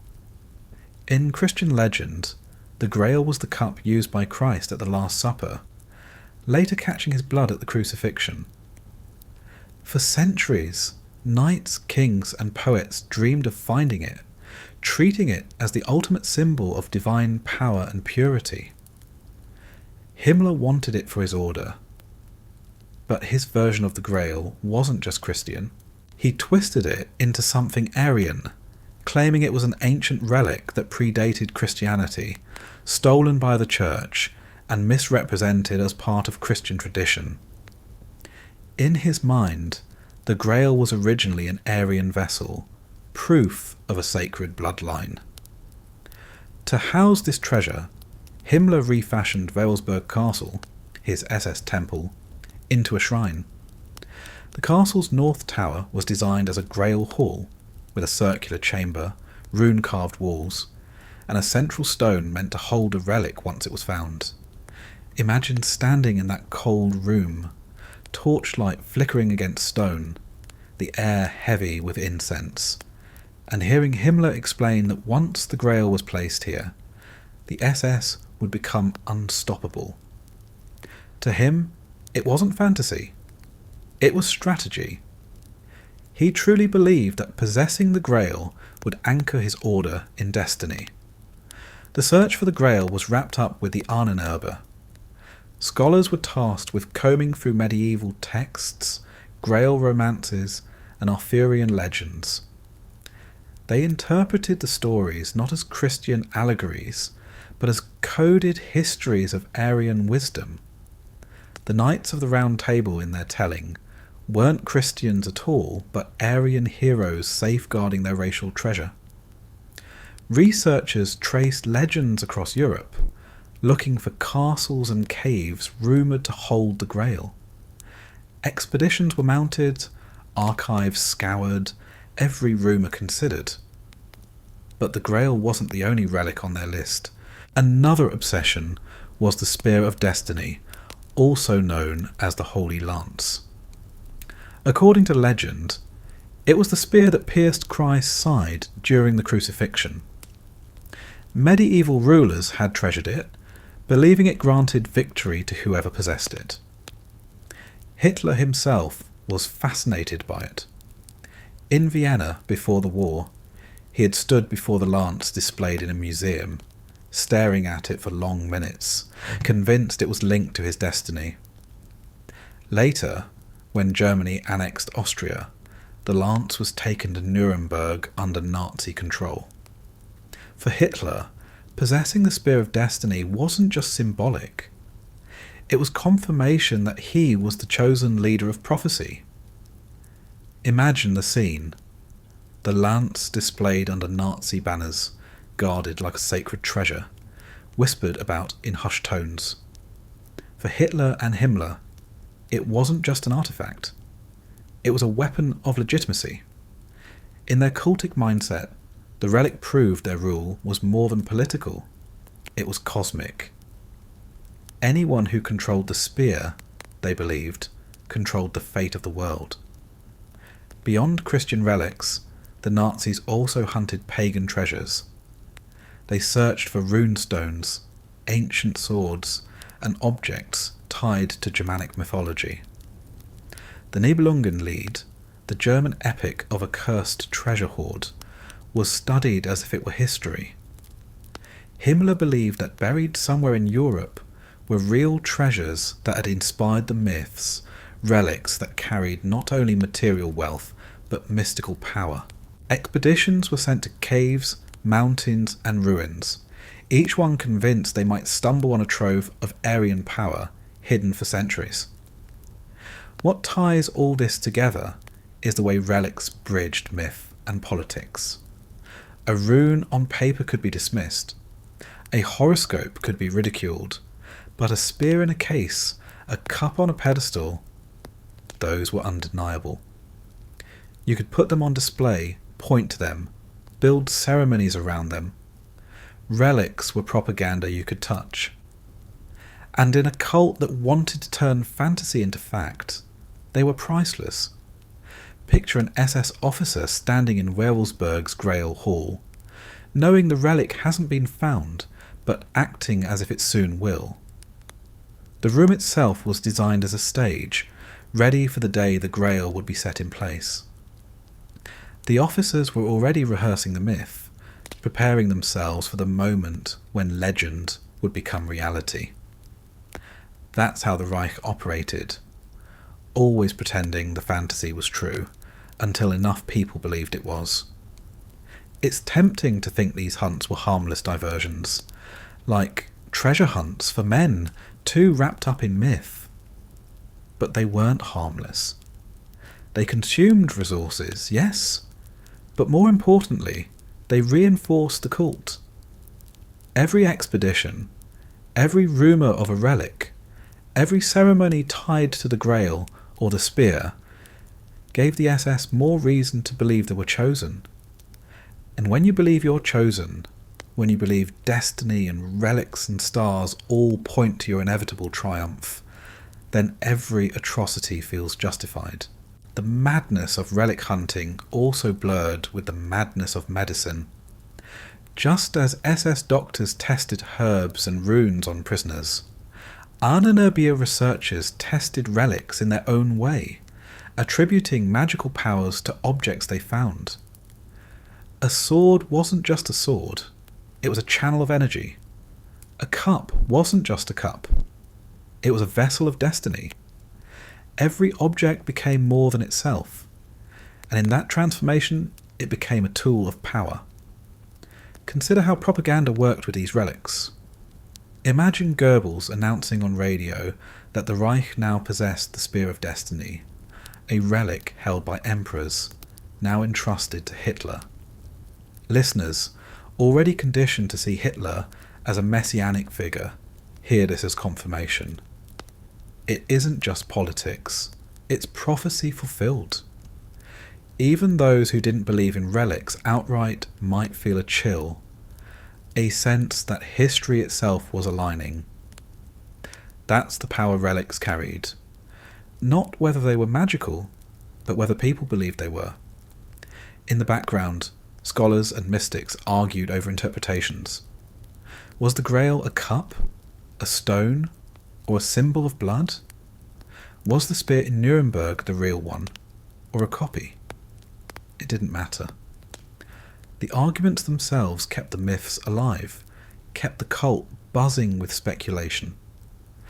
And for Himmler, the details weren't important. What mattered was that the search continued, that his men believed they were on a quest as ancient as the Knights of Legend, this quest for relics wasn't unique to the Nazis, of course. For centuries, rulers had sought holy treasures to sanctify their power.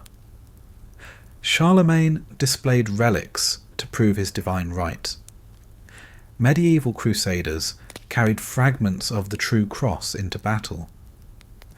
But what made the Nazi obsession different was how it fused with their racial mythology.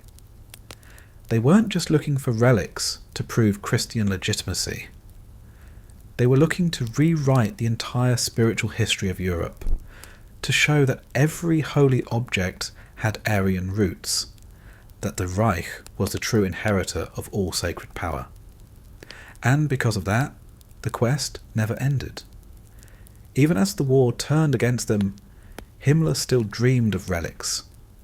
Even as cities burned, SAS officers still searched archives and ruins. In the madness of the Reich, relics were more than treasures. They were lifelines. As long as there was one more artifact to find, one more prophecy to fulfill, one more hall to fill with sacred objects, the cult could keep believing. It's easy to forget, in the shadow of tanks and planes, that the men who unleashed the most destructive war in history also spent time chasing cups and spears like characters in a legend. But that's what makes this story horrifying. The myth wasn't a distraction. It was part of the engine. The relic hunts didn't weaken the Reich. They reinforced it, giving its leaders one more excuse to believe they were chosen. And when you see it in that light, the madness makes sense. The Reich was never just about politics or war. It was about building a myth that would outlast both. The Grail, the spear, the relics. They were anchors for that myth. Objects that could make fantasy feel solid. And that's why men like Himmler poured so much into the quest. Why they built chambers in castles for treasures they didn't have. Why they treated rumours of relics as seriously as intelligence reports. In the end, of course, the relics didn't save them. The Spear of Destiny sat in its case, powerless. The Grail was never found. The ruins yielded no magical treasures. But the damage was already done. The quest itself had fueled the cult, carried it forward, given it momentum. And by the time the truth became undeniable, the world was already engulfed in flames. That's why the quest for relics matters. It wasn't about whether the Grail was real or the spear had power. It was about belief, about how far men would go when they convinced themselves that myth and destiny were on their side. And once the relics had been hunted, the next step was inevitable: to turn to magic and rituals even more directly, to blur the line between ceremony and sorcery, until the Reich itself was less a state than a spell. You've seen Himmler fill castles with empty pedestals waiting for relics. You've seen star charts laid next to military maps. You've seen SS doctors brewing herbal potions in one room and freezing prisoners in another. All of that made sense to them, because the Reich wasn't just waging a war of tanks and planes. They believed they were waging a war of worlds. A conflict fought not only with bullets and bombs, but also with symbols, rituals, and unseen forces. This is where the cult spilled out of the temples and the laboratories and onto the battlefield itself, creating what can only be called occult warfare. For Himmler and his circle, the Reich's enemies weren't just nations. They were forces of chaos, darkness, conspiracies stretching back through history. To fight them, it wasn't enough to field divisions and build rockets. They needed spiritual weapons. They needed to tilt the unseen balance in their favour. That was the logic that drove them to experiment not only with relics and astrology, but with actual attempts to harness magic for war. It sounds absurd, doesn't it? SS officers in black uniforms trying to cast spells while soldiers died in trenches. But for a leadership obsessed with runes, relics and prophecies, it wasn't a leap. They already believed that history was a cosmic struggle, that Aryan destiny had to be sanctified by myth. If you believe that, then why wouldn't you try to use ritual to shape the outcome of a battle? Take the use of runes as a weapon. The SS was drenched in them, carved into rings, etched on flags, stitched into uniforms. They weren't decorations. They were seen as channels of power. The double lightning bolt SS symbol wasn't chosen for aesthetics. It was meant to radiate destructive force, to mark the order as both soldiers and sorcerers. Imagine marching into battle under banners, not just of national pride, but of symbols you believe can bend fate itself. For SS men, carrying a rune wasn't like carrying a flag. It was like carrying a weapon of the spirit. There were even attempts to formalize this, to treat rituals as tactical tools. The Anererbe gathered reports on ancient battle magic, combing through sagas and myths for references to warriors invoking gods, carving runes on weapons, chanting spells before combat. They claimed that Germanic ancestors had used magic to win wars, and the SS should do the same. It's easy to picture an officer in a darkened room reading a medieval manuscript by candlelight, convinced he's uncovering a forgotten arsenal of power. And it wasn't just runes. The Nazis also dabbled in astrology as a weapon. You've seen how they used horoscopes to reassure themselves, but they also tried to use them offensively. Propaganda leaflets quoting Nostradamus weren't random. They were crafted as spells of despair, meant to sink into enemy minds and weaken their will. In their thinking, this was occult warfare by other means. Psychological weapons wrapped in prophecy. Drop enough leaflets, plant enough rumours, and the enemy might start to believe their defeat was written in the stars. And once they believed that, you didn't just win on the battlefield, you won in their souls. There are stories of rituals carried out before battles, especially by SS units who saw themselves as more than soldiers. At Wewelsburg, oaths were sworn not only to loyalty, but to destiny, and some units carried fragments of these rituals into the field. Lighting torches before an attack, chanting verses, carrying amulets engraved with runes. These weren't accidents. They were attempts to harness unseen forces. Imagine standing in a trench at night, the air thick with smoke, and seeing your commander hold up a dagger, recite a ritual phrase, and promise that the spirits of the ancestors would guide you. In the chaos of war, that kind of theatre could feel like power. Of course, occult warfare wasn't limited to Germany. Across Europe, the idea of magic and prophecy influencing battles had deep roots. British intelligence even dabbled in it, creating fake Nostradamus prophecies to counter Nazi ones, consulting astrologers to anticipate German moves. It wasn't just the Reich that believed in the occult. The difference was that the Nazis institutionalized it, made it part of the state, gave it castles, departments and budgets. Where others played with superstition as a sideline, Himmler tried to turn it into a military strategy. One of the strangest examples is the obsession with pendulums. Some Anererbe researchers believed you could use a pendulum to locate enemy ships or submarines on a map. They'd hang a weight from a string, hold it over the paper, and watch it swing, claiming the motion revealed the enemy's position. To a modern eye, it's laughable. But the SS treated it seriously enough to fund experiments. Imagine the absurdity.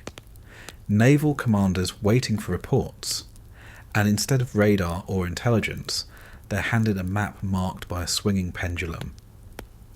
That's occult warfare in its purest form. Taking superstition and dressing it up as strategy, the madness didn't end there. There were rumours of attempts to harness Tibetan mysticism brought back from expeditions to create psychic weapons. The details are murky, but the idea was clear. If Tibetan monks could survive high altitudes and harsh climates through meditation, maybe their techniques could be weaponized. Maybe SS soldiers could be trained to endure pain, resist cold, or even influence minds. Whether or not the experiments produced results didn't matter. The point was that they were attempted at all. And behind all of this was Himmler, pulling the strings. He saw himself not just as an administrator, but as a high priest of occult warfare. Wewelsburg wasn't just a headquarters. It was a temple of strategy, a place where rituals and symbols were woven into military planning. Picture Himmler standing in the Grail Hall, maps spread on a table, runes etched into the walls around him, believing that he wasn't just directing divisions, but channeling the will of the universe. In his mind, battles weren't just decided by logistics. They were decided by destiny, and he was the man to shape it. But the results never matched the belief. Pendulums didn't sink ships. Runes didn't turn battles. Prophecies didn't win wars. The occult weapons were powerless against real tanks and artillery, and yet the belief lingered. Soldiers who carried rune amulets felt braver. Civilians who heard Nostradamus quoted on the radio felt reassured. The rituals gave structure, the symbols gave meaning, the relics gave legitimacy. And in that sense, occult warfare worked, not against the Allies, but inside the Reich. It strengthened the cult, bound men tighter, convinced them they were fighting not just for land, but for destiny. That's what makes this story horrifying. The spells and rituals didn't win battles, but they fueled the conviction that every atrocity was necessary, that every sacrifice was part of a cosmic plan. When you believe you're waging occult warfare, then burning villages or exterminating people isn't cruelty. It's cleansing. It's victory on a spiritual battlefield. That's the real danger of mixing myth with war. Even as the Reich crumbled, Himmler clung to his occult worldview. In the last months of the war, when defeat was obvious, he still dreamed of negotiating peace by presenting himself as a spiritual leader, a man who could guide Germany into a new, mystical order. He thought he could use relics, rituals, and destiny as bargaining chips. The Allies, of course, weren't interested. Tanks and planes had decided the war, not runes and pendulums. But Himmler couldn't see that. In his mind, the battle was still cosmic, and he was still the priest at its centre. So when we talk about Nazi occult warfare, it's not about magic missiles or supernatural powers. It's about belief weaponized. It's about soldiers carrying amulets instead of rations, commanders consulting horoscopes instead of intelligence, propaganda leaflets written like curses instead of news. It's about the Reich turning superstition into strategy, myth into military doctrine. And while the spells didn't work, the belief did. It kept the cult alive. It justified the crimes. It turned war into ritual. And that belief didn't vanish with the Reich. After the war, whispers of Nazi occult warfare fed into legends, conspiracy theories, and fringe movements. People still write about secret Nazi sorcerers, about psychic weapons, about rituals in castles. Most of it is fantasy, but it's built on a core of truth. The Nazis really did try to fight a war, not just with guns, but with myths. And in a way that's scarier than any legend, because it shows how far men will go when they believe destiny is on their side, how easily myth can be twisted into a weapon, how madness can be dressed up as strategy. And once you see how the Reich tried to weaponize the occult, you can see the next step. If magic could be a weapon, why not turn the entire Reich into a religion? Why not sanctify the state itself, elevate the Führer to a messianic figure, and make every act of war into a ritual of worship? That was the final evolution of the cult, not just to use occult warfare, but to build an entire mystical religion of blood, sacrifice and destiny. You've seen how runes were carved into banners like weapons, how pendulums were swung over maps as if they could sink ships, how rituals were whispered before battles as if spirits would guide bullets. That was the vision of occult warfare. Soldiers marching not just as men, but as instruments of destiny. But when the Reich began to collapse, when tanks rolled toward Berlin and cities fell one after another, the cult faced a new problem. How do you maintain the illusion of destiny when defeat is undeniable? For Himmler and his circle, the answer was to turn deeper into fantasy, to conjure not just rituals, but entire armies of shadows. That's where the werewolf myth and the so-called ghost armies were born. The idea of werewolf fighters was not pulled from thin air. It grew out of German folklore, centuries of stories about men who could transform into beasts, about wolves that haunted forests, about feral strength hidden beneath the skin. The wolf had long been a symbol for the Nazis. Hitler himself took the name Wolf as a pseudonym, calling his headquarters Wolf's Lair, his convoys wolf packs, his persona tied to the predator of the forest. It was easy for propaganda to lean on that imagery. If Hitler was the wolf, then his followers could be wolves too, feral hunters waiting in the shadows. So in 1944, as the Allies pushed into Germany, the werewolf program was born. Officially, it was a guerrilla movement. Small bands of fighters left behind enemy lines, tasked with sabotage, assassination, and terror. Unofficially, it was also a psychological weapon. The name alone was enough to stir fear. Werewolf meant more than partisan. It meant something supernatural, something beyond ordinary resistance. Imagine being a weary Allied soldier, marching through a conquered town, hearing whispers that werewolves lurked in the forests, invisible until they struck. Even if you never saw one, the fear itself was a weapon. Himmler pushed the program hard, seeing it as a way to continue the war even after Germany's defeat.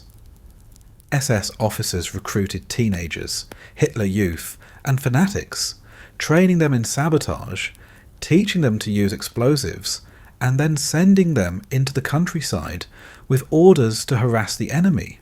Radio broadcasts spread the myth further, announcing that werewolf bands would rise everywhere, that no occupier would be safe, that the war would never end.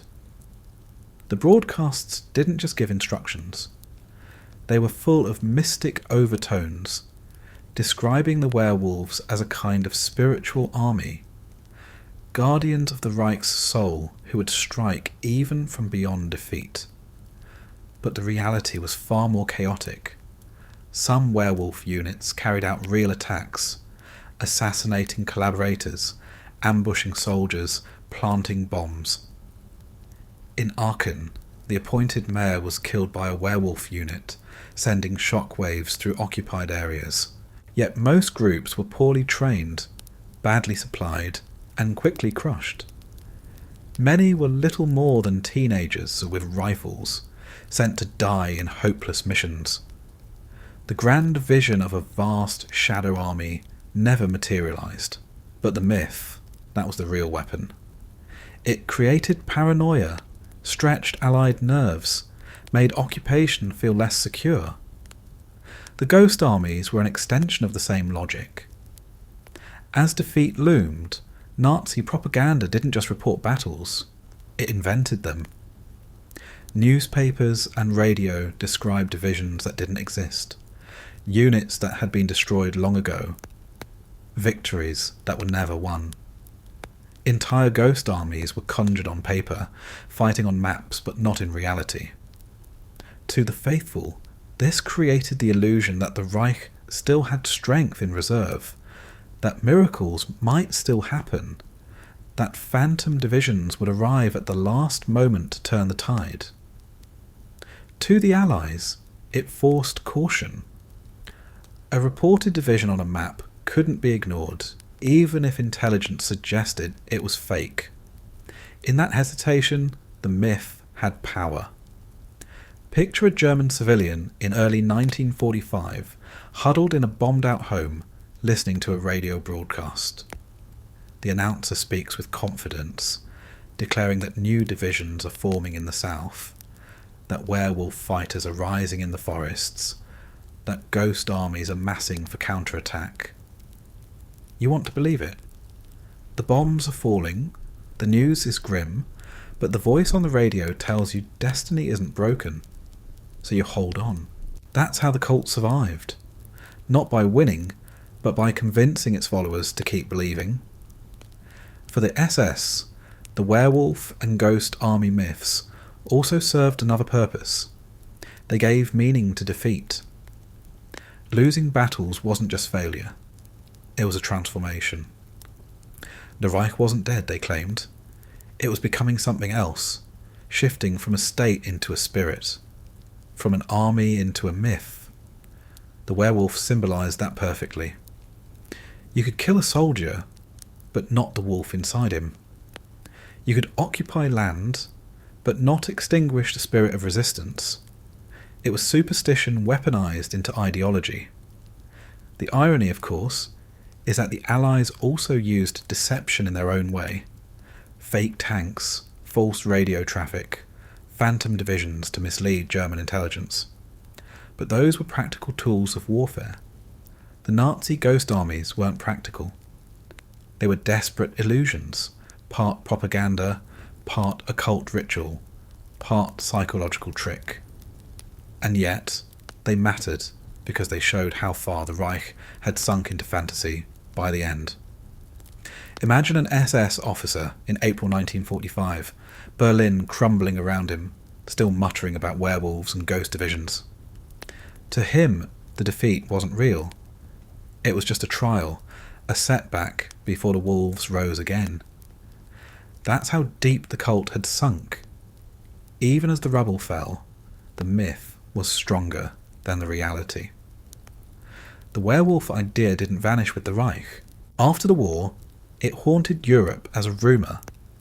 A story of fanatics lurking in forests, waiting to strike. Occupying soldiers whispered about them. Civilians feared them. And for years the line between myth and reality stayed blurred.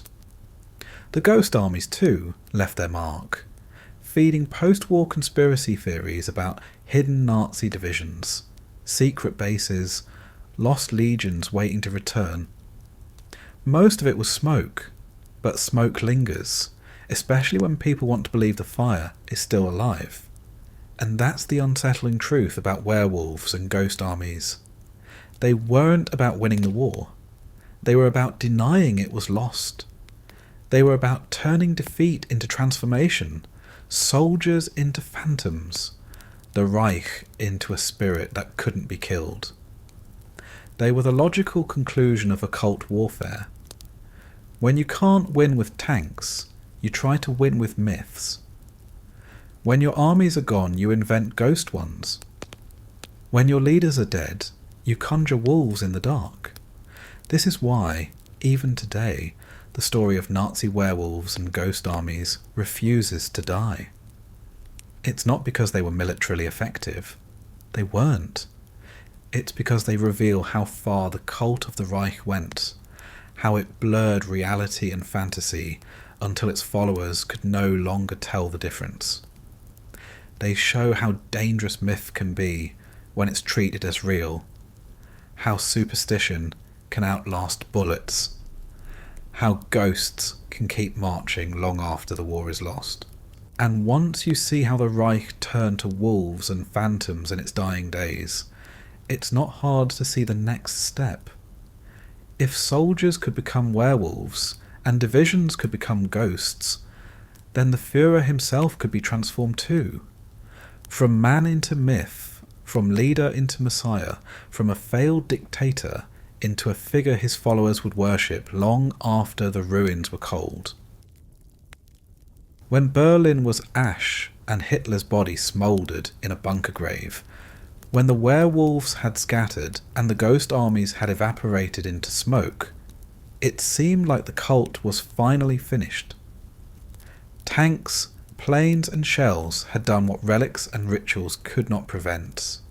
The Reich was dead, its banners torn down, its symbols smeared in dust and blood. But the truth is that myths don't die as cleanly as men or states. The Reich may have been dismantled stone by stone, but the occult currents that fed it seeped underground, hidden in the cracks, waiting for new soil. That is where the occult underground took shape. A shadow network of belief, rumour, ritual and obsession that carried Nazi mysticism forward into the ruins of the post-war world. To see how it survived, you have to picture Germany in 1945. Entire cities were flattened, streets littered with rubble, refugees stumbling across burned landscapes. The Nazi leadership was dead, captured, or in hiding, and yet whispers remained.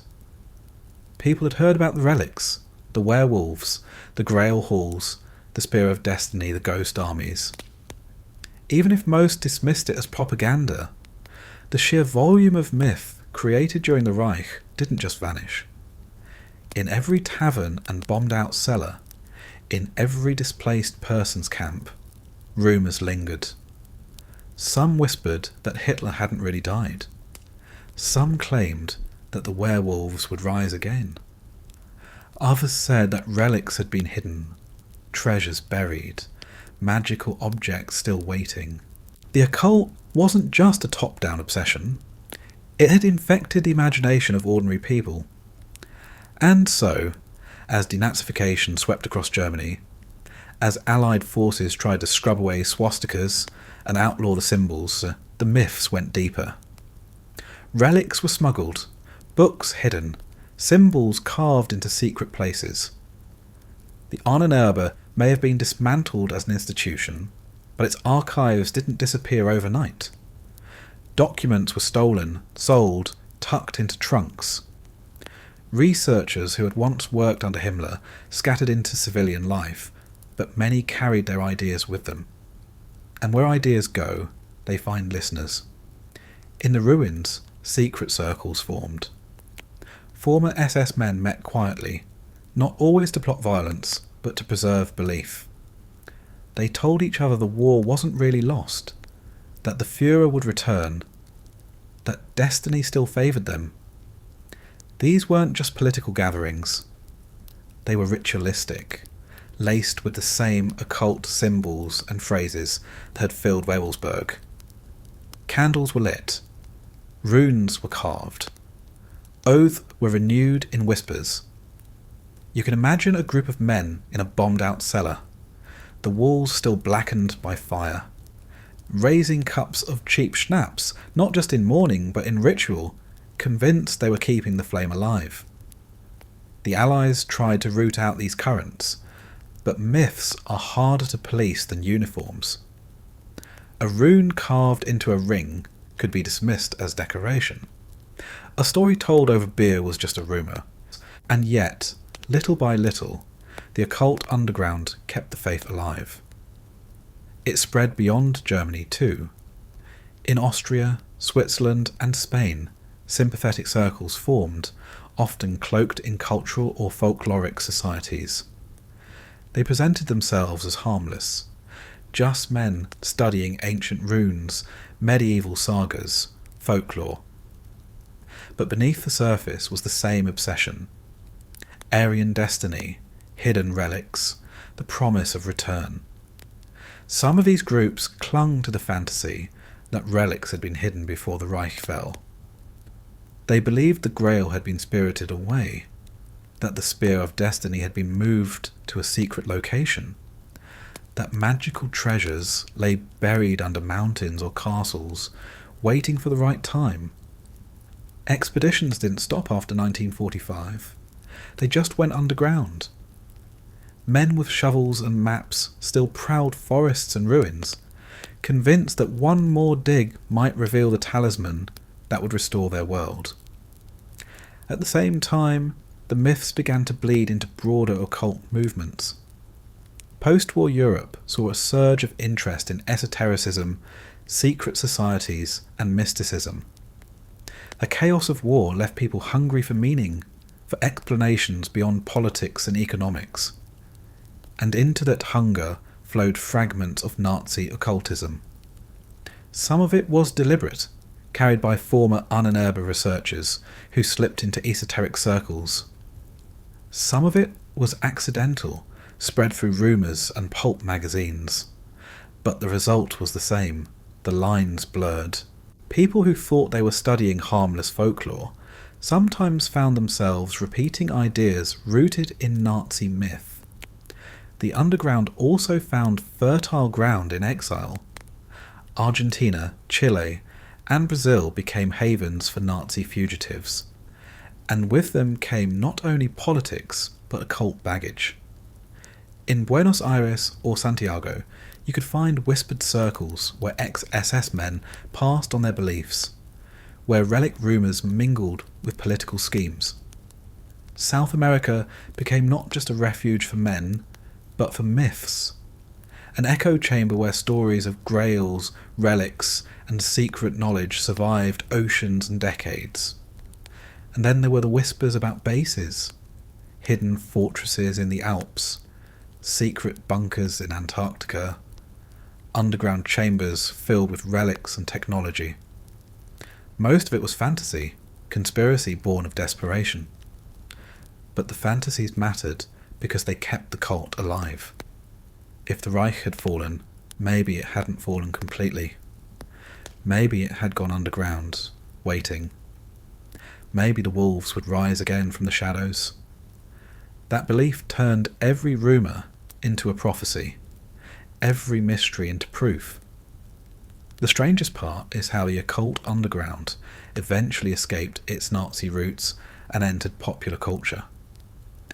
In the decades after the war, pulp writers, fringe historians, and conspiracy theorists picked up the threads. Books were written about Nazi grail hunts, secret UFO programs, occult rituals. Movies and novels turned it into spectacle. What had once been whispered in cellars became printed on glossy covers, sold to curious readers. And with each retelling, the line between fact and fiction blurred.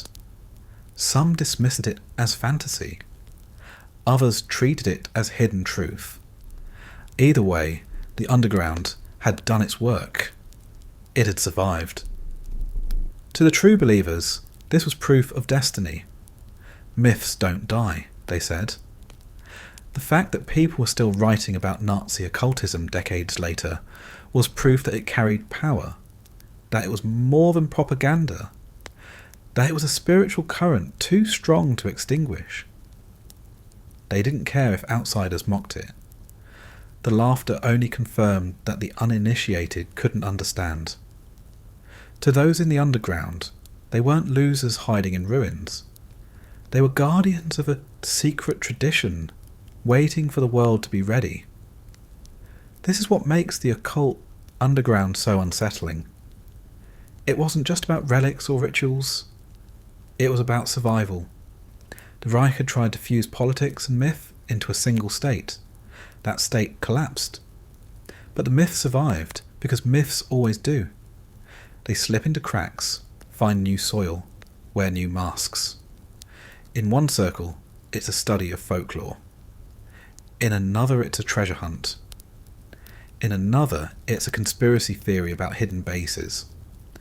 But beneath all the masks is the same current, the same obsession that Himmler and his circle cultivated.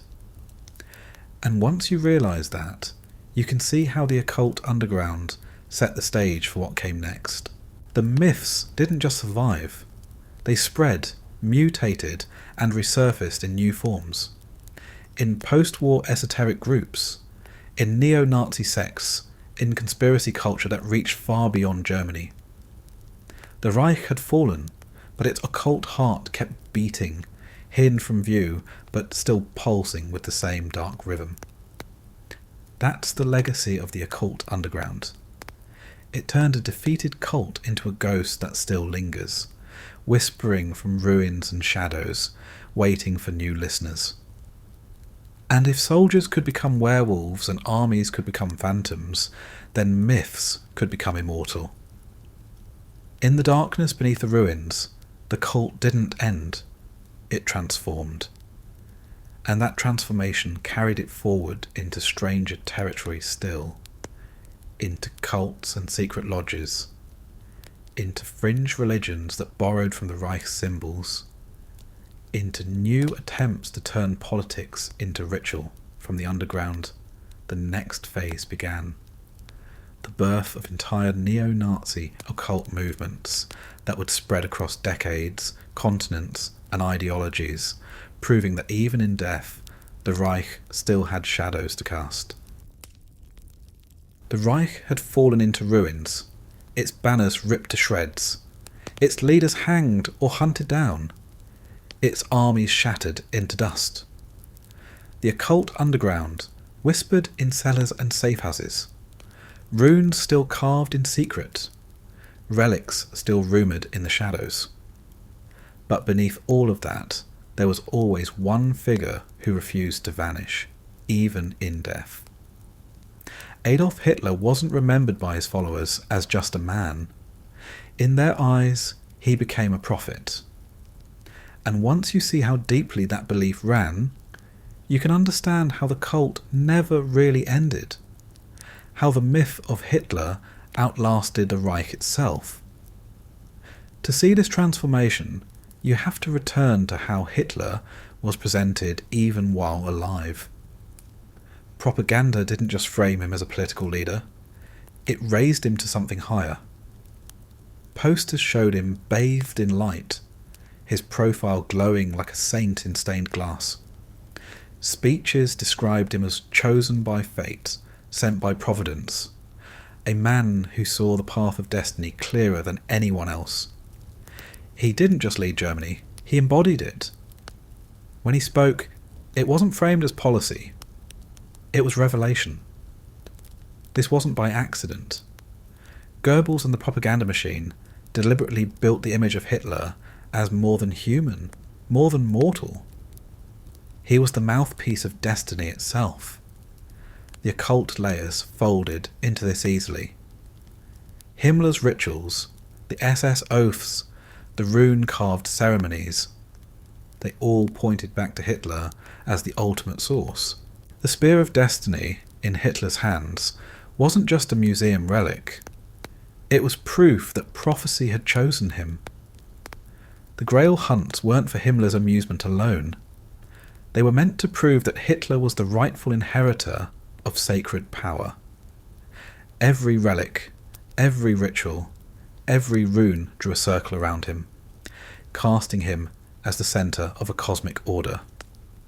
In this world, Hitler wasn't just a dictator. He was a prophet of a new age. Even his speeches carried the rhythm of prophecy. He spoke not just about the present, but about destiny, fate, eternity. He declared that the Reich would last 1,000 years, a phrase ripped straight from apocalyptic visions. He warned of doom, promised salvation, painted himself as both seer and saviour. And when millions cheered, they weren't just responding to politics. They were responding to prophecy. They believed he saw what others couldn't, that he was giving voice to a higher vision. It's important to see how deliberate this was. The Nazis weren't stupid. They understood the power of religion, the way prophecy could bind people more tightly than policy ever could. By turning Hitler into a prophet, they gave the movement a messianic edge. It wasn't about votes, laws, or even victories. It was about belief. And belief can survive bombs, defeats, even death. That's why, even after Hitler died in the bunker, the myth didn't collapse. The occult underground didn't just whisper about relics and werewolves. It whispered about Hitler himself. Some refused to believe he was dead, insisting he had escaped to Argentina, Spain, or even a secret base in Antarctica. Others accepted his death, but reframed it as martyrdom. He hadn't been defeated. He had sacrificed himself for the cause, a prophet struck down but destined to return in another form. You can hear the echoes of religious myth all over it. Death, resurrection, return. The parallels weren't subtle. They were embraced. In the post-war years, the underground and its sympathizers began to refer to him in explicitly religious terms. Some spoke of him as the Messiah of the Aryan race. Others described him as a prophet who had revealed truths too early, a man ahead of his time. To them, the defeat of 1945 wasn't the end of his vision. It was merely the beginning of a longer prophecy that would only be fulfilled decades later. Just as ancient prophets were often scorned in their lifetimes, Hitler's followers cast him as a misunderstood seer whose words would eventually be vindicated. What's chilling is how this merged with the relic myths. If the Reich had chased the Grail and the spear to prove their sacred destiny, then after the war, Hitler himself became the relic. His memory, his speeches, his image, all of it became objects of veneration. Secret circles held ceremonies not around stones in castles, but around photographs and recordings. His words were treated like scripture, his life like a parable. You can imagine a small group in a darkened room, playing an old speech on a crackling phonograph, listening as if they were hearing prophecy read aloud. That was the level of devotion. Even mainstream culture couldn't ignore it. Reports trickled out of Allied intelligence about strange neo-Nazi circles treating Hitler's birthday as a holy day, using occult symbols in their rituals, speaking of him in mystical language. The man who had ranted and gestured in beer halls was now remembered not just as a politician, but as a prophet of blood and destiny.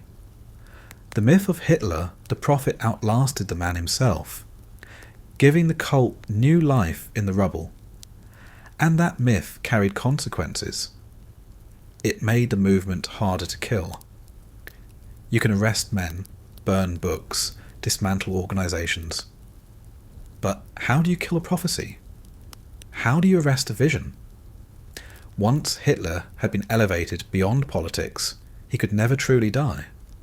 His words would be reread, his speeches reinterpreted, his image reframed again and again. Every failure could be explained as part of the prophecy, every defeat recast as temporary. Just like the werewolves turned soldiers into spirits, the prophet myth turned Hitler into an eternal figure. There's another layer to this too. The Nazis weren't the only ones who had painted Hitler in prophetic terms. His enemies had, in their own way, done the same. British and American propaganda often cast him as an apocalyptic figure, a false prophet, a man leading his people to ruin. But in framing him that way, they reinforced the image. They turned him into a larger-than-life figure, not just a failed politician, but a cosmic villain.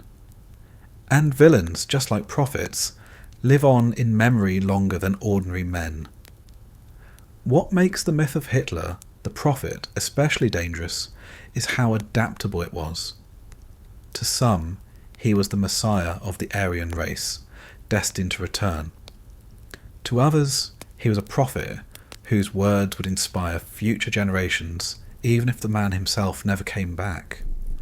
To fringe occultists, he became almost a mystical being, a spirit lingering beyond death, guiding the faithful from the shadows. Each version kept the myth alive, each one gave it fuel, each one ensured that the cult didn't die with the Reich.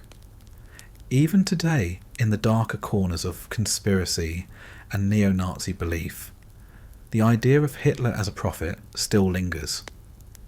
His speeches are quoted not just as political rants, but as visions. His failures are reframed as martyrdom. His death is questioned, denied, or turned into prophecy. The occult underground of the 1940s planted seeds that still sprout, feeding movements that treat him less as history and more as myth. That's the legacy of Hitler the Prophet. It shows how dangerous myth-making can be, how quickly a man can be turned into more than a man, how politics can bleed into prophecy until the two are indistinguishable. It explains why the cult didn't die in 1945, why the Relics, the Werewolves, the Ghost Armies, and the Underground kept thriving. Because in the end, all of them pointed back to him, not as a general or a chancellor, but as a prophet of destiny. And once you see him cast in that role, you can see the next step clearly. If Hitler was the prophet, then the propaganda he left behind was scripture. The rallies, the films, the speeches, they weren't just politics, they were rituals of belief. And if the cult had a prophet and it had scripture, then it was already becoming something more dangerous than a political movement. It was becoming a religion. Once Hitler had been raised up as more than a man, once his voice carried the weight of prophecy, and his image was treated like a relic, it was inevitable that the propaganda surrounding him would shift into something larger than persuasion. It became ritual. It became liturgy. It became the scripture of the cult. The Reich didn't just distribute posters and newsreels as tools of politics. They delivered them as if they were holy texts, each one reinforcing the idea that the Führer was chosen, that the Reich was eternal, that destiny itself bent in their direction. This was not propaganda in the modern sense of advertising. This was occult propaganda, carefully designed to weave myth, ritual, and symbol into the bloodstream of the people. You can see it in the rallies, first of all. Nuremberg wasn't just a political convention. It was a sacred festival. Look at the layout. Enormous banners, torches, marching columns in perfect rhythm, all centered around a single figure, elevated above the crowd. It wasn't accidental. Every detail was orchestrated to mimic religious ceremonies, the same way cathedrals are designed to draw the eye upward. The crowd wasn't just attending a political event. They were worshipping. And when Hitler stepped onto the platform, framed by lights and symbols, it was less a speech than a sermon. He raised his hand, and tens of thousands raised theirs back in unison. That moment wasn't politics, it was invocation. Goebbels understood this perfectly. He wasn't just a propagandist. He was a high priest of the cult, shaping images, words, and sounds into something like incantations. He knew that repeated symbols had power. Show the swastika enough times, carve it into architecture, stitch it into flags, and it stops being just a design. It becomes a rune, a sigil that radiates meaning. Pair it with music, drums, chants, and speeches, and it becomes a spell. That was the essence of Nazi propaganda. It didn't argue, it enchanted. It didn't persuade with logic. It overwhelmed with symbol. The occult flavour seeped into everything. Posters depicted Hitler glowing with a halo of light, framed against the rising sun, his features sharpened like the face of a saint. Pamphlets spoke of destiny, fate, and eternity. Films used imagery borrowed straight from mythology. Endless columns of men marching like legions of an immortal order. Banners flowing like magical wards. Light arranged to mimic sacred illumination. Leni Riefenstahl's films weren't documentaries. They were rituals recorded on film, designed to induce awe and surrender. To watch them wasn't to learn. It was to be initiated. And the speeches themselves, they followed the structure of prophecy. Hitler didn't begin with practical matters. He began with doom, with threats, with visions of decline, setting the stage like an apocalyptic preacher. Then he introduced himself and the movement as saviours, destined to restore glory. Finally, he ended with transcendence, promises of eternal victory, unity, and destiny. That three-act structure mirrored the rhythm of religious sermons. It tapped into something deeper than politics. It planted images in the mind that functioned less as arguments and more as revelations. This is why it worked so effectively. People didn't leave rallies thinking they'd been persuaded. They left feeling they'd been transformed. They left with a sense of being part of something eternal, something cosmic. That's how propaganda crossed into the occult. It wasn't just about information. It was about initiation into a myth. Symbols played the most important role. The swastika, the black SS runes, the eagle, all of them were more than designs. They were talismans. When carried into rallies, sewn onto armbands, projected onto walls, they created an atmosphere of inevitability. To the people immersed in it, these weren't symbols at all. They were proof, evidence that destiny was tangible, that the Reich had tapped into ancient forces. Every time someone saluted beneath a banner, they weren't just saluting the state. They were participating in ritual. Even the use of light and fire was steeped in occult logic. Torchlight parades created the illusion of endless flames, lines of fire stretching into the night, invoking ancient rites that equated fire with purification and rebirth.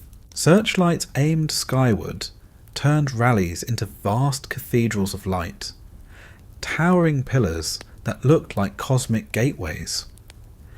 It was architecture of energy, designed to overwhelm the senses and convince participants they stood inside something greater than themselves.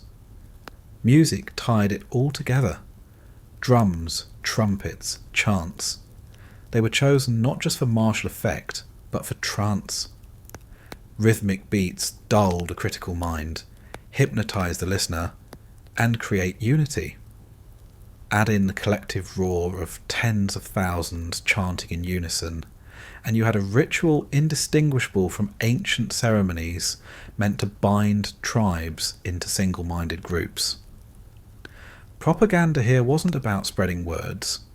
It was about inducing altered states. And while most people think of propaganda as aimed at the masses, Nazi occult propaganda worked inward too. It was directed at the faithful already in the fold, reinforcing their belief, giving them symbols and phrases they could carry like amulets. A soldier marching with a swastika wasn't just carrying a flag. He was carrying a piece of the spell. A civilian with Hitler's portrait on the wall wasn't just decorating. They were hanging an icon, a reminder that the prophet watched over them. In this way, propaganda reached into the daily life of every believer, turning the ordinary into ritual space. It's telling that even in defeat, the propaganda maintained this tone. In the last days of the Reich, when bombs fell on Berlin, and armies closed in, Goebbels' speeches didn't turn pragmatic. They grew more prophetic, more apocalyptic. He told the people they were chosen to suffer, that their destruction was part of a greater destiny, that their sacrifice would echo for eternity. He turned total collapse into martyrdom. That is the final stage of occult propaganda, not just to inspire victory, but to sanctify defeat.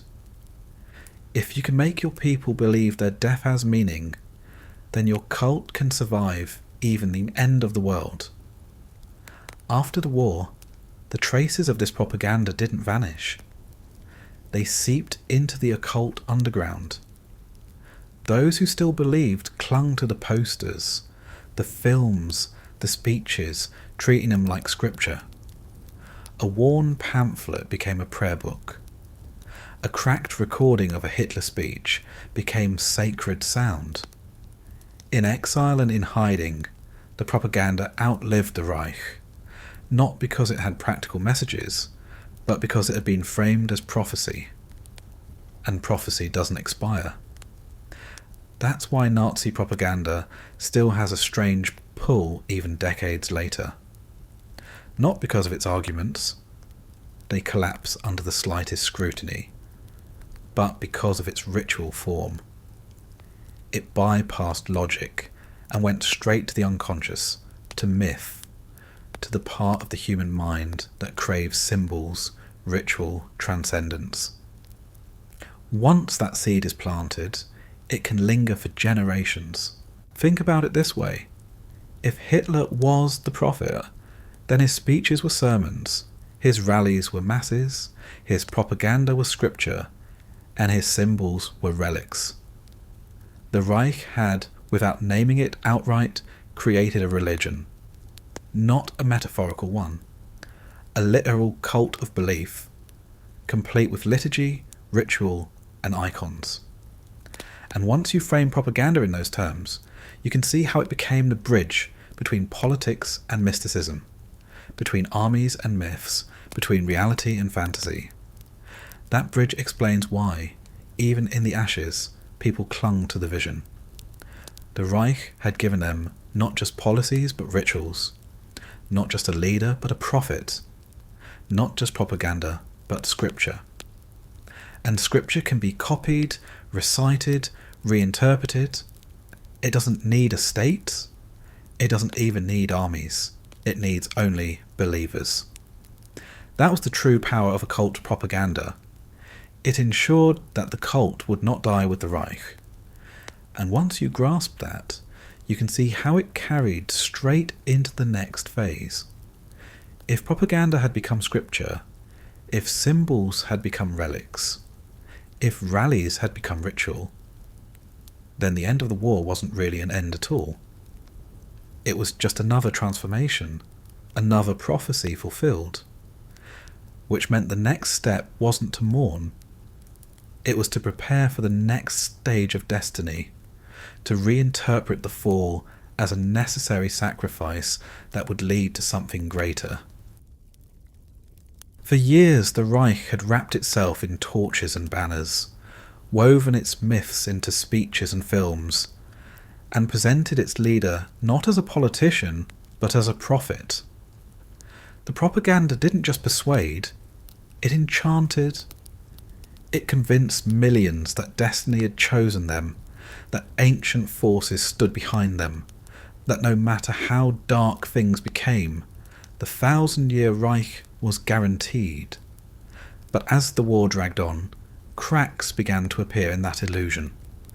Every banner frayed, every rune scrawled on a wall, every speech broadcast over the radio had to compete with something more tangible.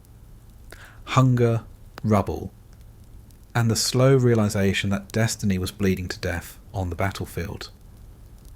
That was the beginning of the fall of the occult dream. You can trace the unraveling step by step. At first, in the early victories, the myth seemed undeniable.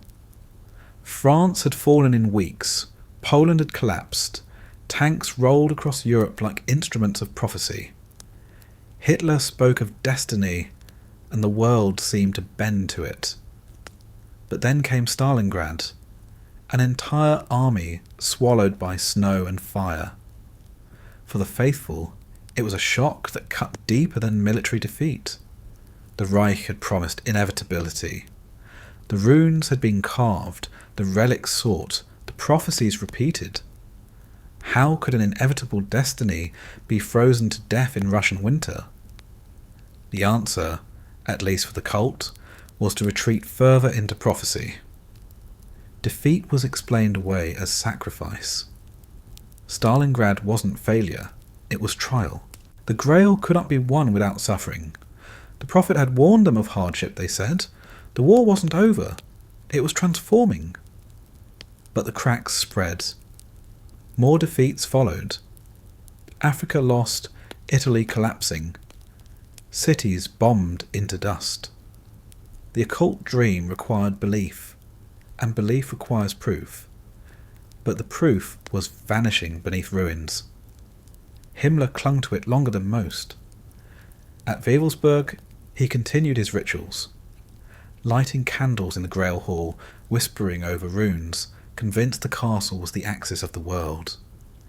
He spoke to his SS as if they were knights in an eternal order, guardians of destiny. But the reality outside the stone walls was different. The SS weren't invincible knights. They were overextended, exhausted, and bleeding across two collapsing fronts. The rituals that once seemed powerful began to look like play acting. Men in black uniforms chanting over ruins as the Reich fell apart around them. Inside Germany, the propaganda grew louder, more hysterical. Goebbels ordered films and posters that spoke of miracles, last-minute reversals, wonder weapons that would sweep enemies away. He spoke of destiny more fervently than ever, insisting that the Reich would rise from its ashes. But the louder he shouted, the less convincing it became. Ordinary Germans could see the gap between the dream and reality. Food was scarce. Cities were firebombed. Children were sent to the front lines. When propaganda spoke of eternity, people stared at the rubble and wondered how eternity could be reduced to dust. Even among the faithful, doubt crept in. Soldiers who had sworn oaths to Hitler began to question what those oaths meant when their comrades were slaughtered by the thousands. Officers who once believed the Führer saw the future better than anyone else began to notice that his decisions grew more erratic, more detached from reality. The prophet who promised 1,000-year Reich seemed incapable of saving even a single city. The mythology that bound them began to fray. Yet in that unraveling, something strange happened.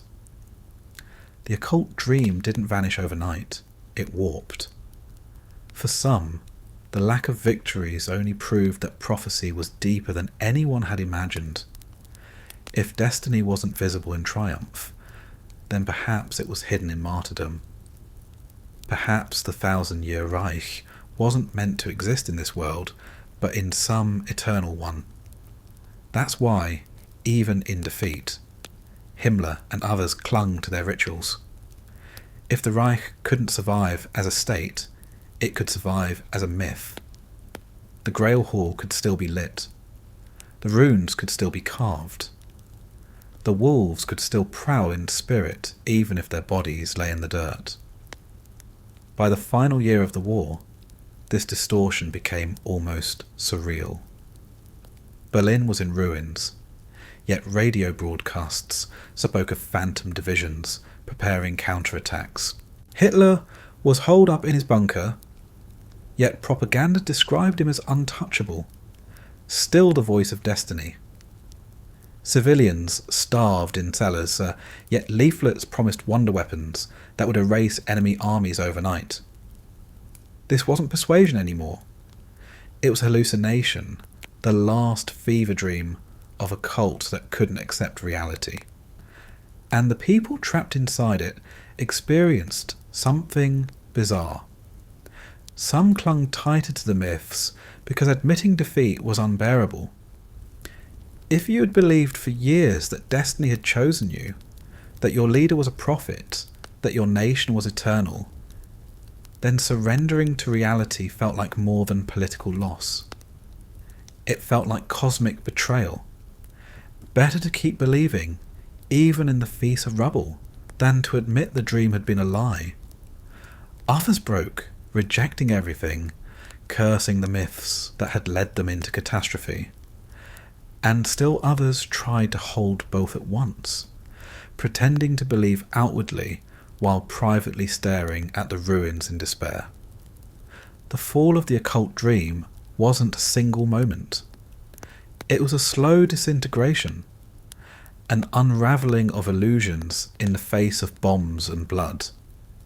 Each defeat ripped away another layer of enchantment until the banners looked less like runes of destiny and more like tattered cloth. Until the Grail Hall was less a temple of eternity and more a fortress for men hiding from defeat. The Reich that had presented itself as immortal was revealed as fragile, breakable mortal after all. But here's the unsettling part. The myths didn't die with the Reich. They survived the fall because they had been built to survive. By casting defeats as trials, sacrifices, or prophecies yet to be fulfilled, the cult gave itself an escape hatch. Even total destruction could be reframed as part of the prophecy. When Hitler shot himself in the bunker, some followers wept, others despaired, but still others reframed it instantly. He wasn't dead. He was transformed. He wasn't defeated. He had become martyr, prophet, eternal spirit. The very collapse of the Reich became fuel for the myth. That's why the fall of the occult dream was never complete. The dream shattered as a state, but as a belief it endured. It went underground, carried by survivors, whispered in cellars, reshaped into conspiracy theories about relics, hidden bases, and prophecies yet to come. The Reich had lost the war, but in the minds of its most devoted, it hadn't lost destiny. It had only passed into a darker, hidden stage. And that hidden stage mattered. Because from those ruins and whispers, the occult underground began to grow. The same underground that spread across continents, carried into exile, planted in new soil. The fall didn't end the cult. It scattered it. It broke the rituals into fragments. Fragments that could be carried in pockets, retold as stories, reimagined as prophecy. A pamphlet, a speech recording, a rune carved into a ring. These became the shards of a shattered dream, still sharp enough to wound. So when you look at the fall of the occult dream, you see not just collapse, but mutation. The Reich built itself as a prophecy, and prophecies don't end with ruins. They adapt. They survive as myths. They linger in whispers, books, secret lodges, conspiracy theories. That is why, even after the bombs fell silent and the banners burned, the occult dream was never fully buried. It slipped beneath the surface, waiting to return in new forms. And once you realise that, you can see the shape of what comes next. The survivors of the dream didn't vanish. They carried their myths with them. They spread them, reshaped them, and passed them on. That is how the cult lived on after 1945. No longer a state, but a shadow. No longer armies, but myths. No longer a Reich, but an underground religion. The dream had fallen, but the myth was still alive. And that myth would shape the aftermath, leaving occult survivors wandering through the ruins, carrying fragments of prophecy into the uncertain world that followed. When the guns finally went quiet in 1945, the Reich that had promised eternity lay crushed in a few short years. Hitler was dead, Himmler had killed himself, Goebbels had burned with his family, and Goering sat waiting for trial. The world looked at the ruins and said this was the end, but that was only the end of the state. It was not the end of the cult. The people who had sworn oaths, who had marched with torches, who had whispered runes in candlelight rituals, they didn't all vanish with the smoke. They survived, scattered, broken, humiliated, but still carrying belief like a parasite that refused to die with its host. These were the occult survivors, the men and women who would carry the myth of Nazi mysticism into the aftermath, ensuring it would never truly disappear. You have to picture what survival looked like. Cities flattened, millions homeless, armies of occupation flooding into every town. Denazification was underway, Allied officers confiscating symbols, burning banners, tearing down statues. The imagery of the Reich was outlawed, the swastika banned, the SS dissolved. On the surface it looked like the cult had been stamped out completely, but deep inside the ruins, in prison camps, refugee shelters, and secret gatherings, fragments of belief were preserved. A soldier tucked away his SS ring rather than surrendering it. A former officer kept a tattered copy of a Hitler speech hidden in his coat. A widow kept her husband's rune-inscribed dagger buried in a garden, telling herself that someday it would matter again. These acts seem small, but they were seeds, each one a decision to carry a myth forward instead of letting it die. Some survivors clung to the belief that Hitler hadn't died at all. Rumours spread like wildfire, fueled by the chaos of the final days. The bunker was destroyed, his body burned beyond recognition. Wasn't it possible he had escaped? Some whispered that he had fled to Spain, others to Argentina, others to Antarctica, where a secret base waited. It sounds absurd, but to the faithful it was easier than facing reality. A prophet doesn't simply die. A prophet goes into hiding, waiting for the moment to return. In these stories, Hitler became less a man and more a spectral figure, a messiah in exile whose silence was only temporary. Others reframed his death in mystical terms. To them, his suicide wasn't cowardice, it was sacrifice.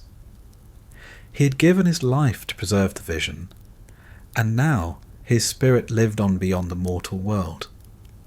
Some even spoke of him as still guiding them from beyond, a spiritual leader whose voice could still be heard in dreams and rituals. This was how prophecy worked. When reality failed, it bent the myth into new shapes. Defeat wasn't defeat, it was transformation. The SS provided the most committed core of survivors. Himmler had tried to shape them into a knightly order, bound by rituals, oaths, and runes. Even after the Reich collapsed, those bonds didn't dissolve easily. In POW camps, ex-SS men formed tight circles, whispering to one another about Wewelsburg, about the Black Sun, about their sacred mission. Some still recited the oaths they had taken, as if the war hadn't ended, as if they were still guardians of a cosmic secret. The Allies saw them as broken soldiers. They saw themselves as initiates keeping a hidden flame alive. Many survivors carried their myths into exile. South America became a magnet for fugitives, and with them went not just stolen gold or forged documents, but belief. In Argentina, Chile, and Brazil, former Nazis gathered in small communities, sometimes pretending to live quiet lives, sometimes keeping their rituals alive in hidden circles. A dinner gathering in Buenos Aires might look ordinary on the surface, men smoking cigars, drinking wine, but underneath it was a continuation of the old faith. They spoke of relics, of prophecy, of Hitler's return. They passed on stories to younger sympathisers. They didn't see themselves as criminals hiding from justice. They saw themselves as survivors of a sacred order, guardians of a vision that would someday rise again. And it wasn't confined to exiles. In Germany and Austria, small groups formed in secret. Some disguised themselves as folklore societies, studying runes, sagas, and old myths. Others met in basements, where tattered posters hung like relics on damp walls, candles flickered, and whispered oaths were renewed. They couldn't march in the streets anymore, but they could still chant in the dark. They couldn't raise banners in public, but they could still carve symbols in secret. These were the occult survivors, not content to let the dream die, determined to keep it alive in whatever fragments they could salvage. The belief spread into esoteric circles that weren't even explicitly Nazi.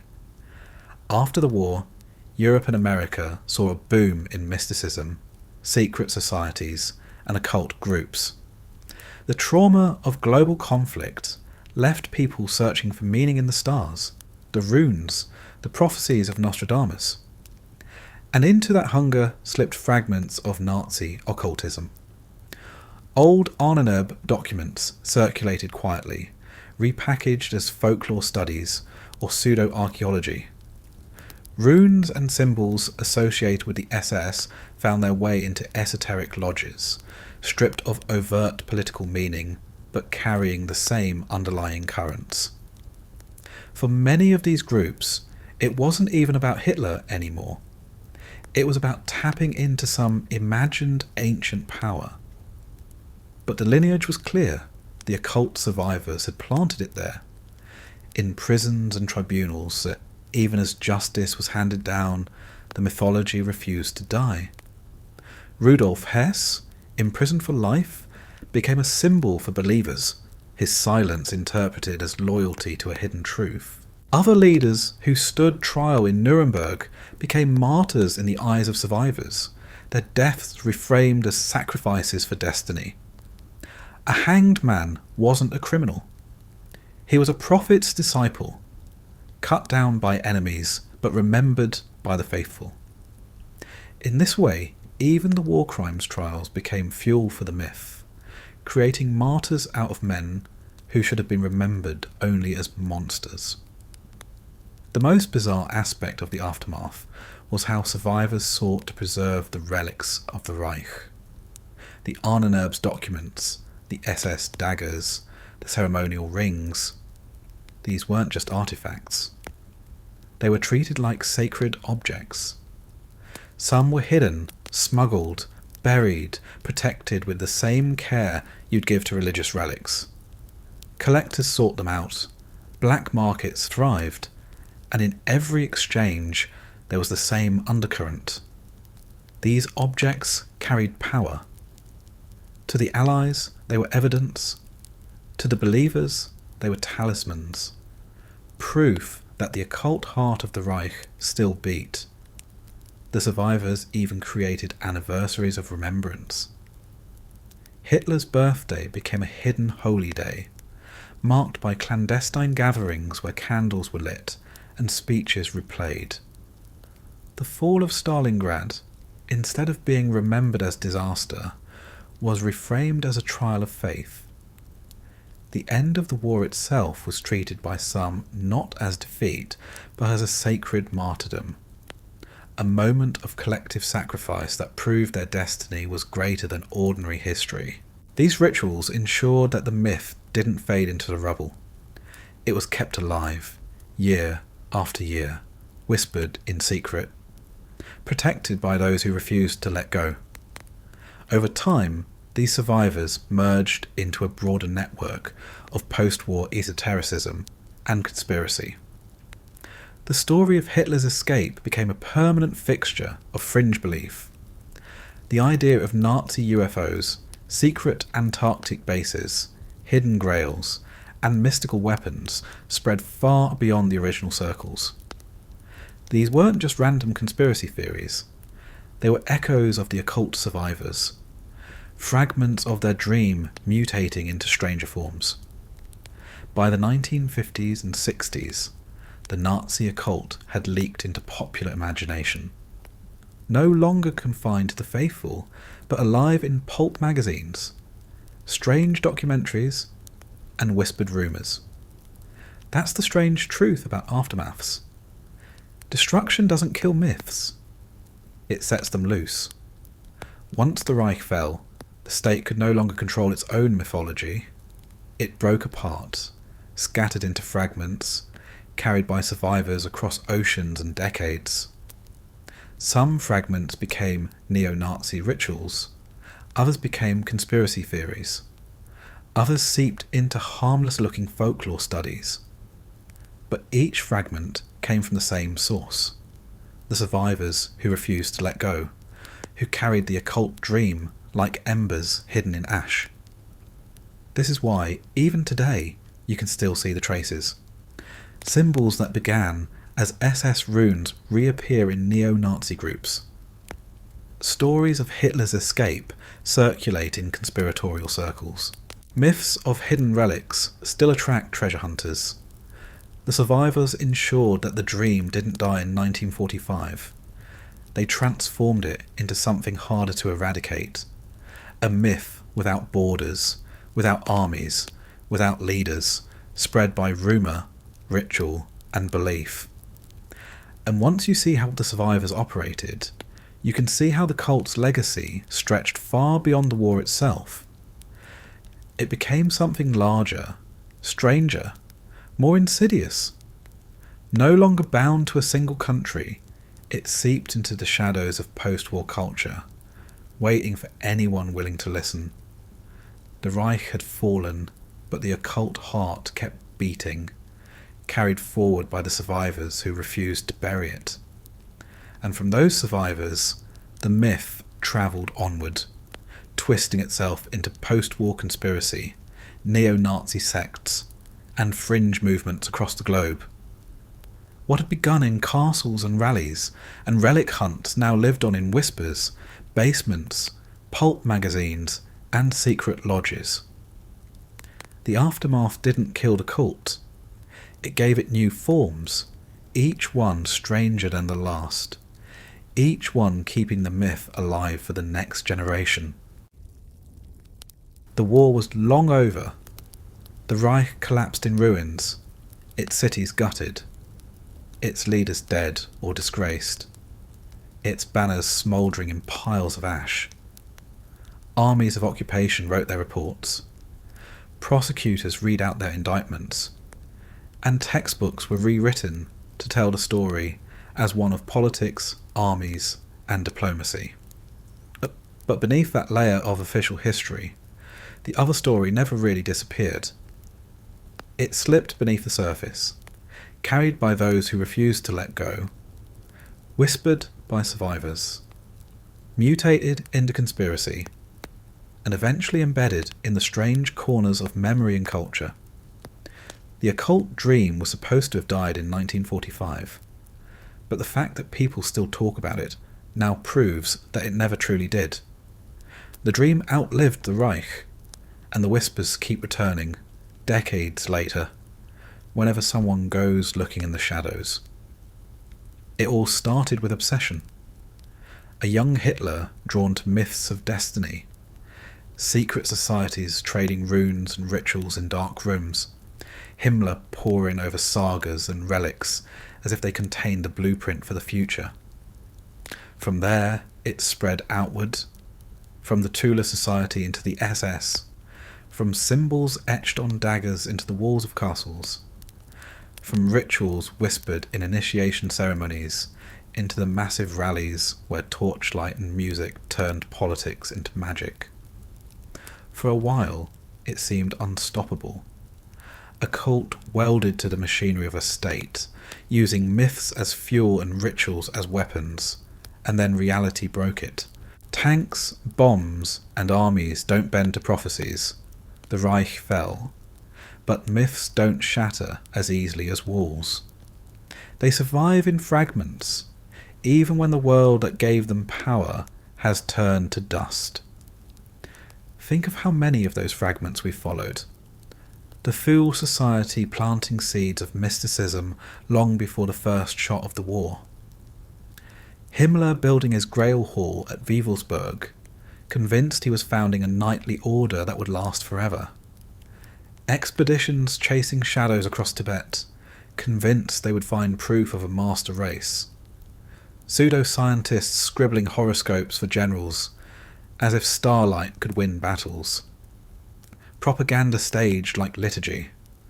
Rallies designed as ritual. Hitler presented not as a man, but as a prophet of destiny.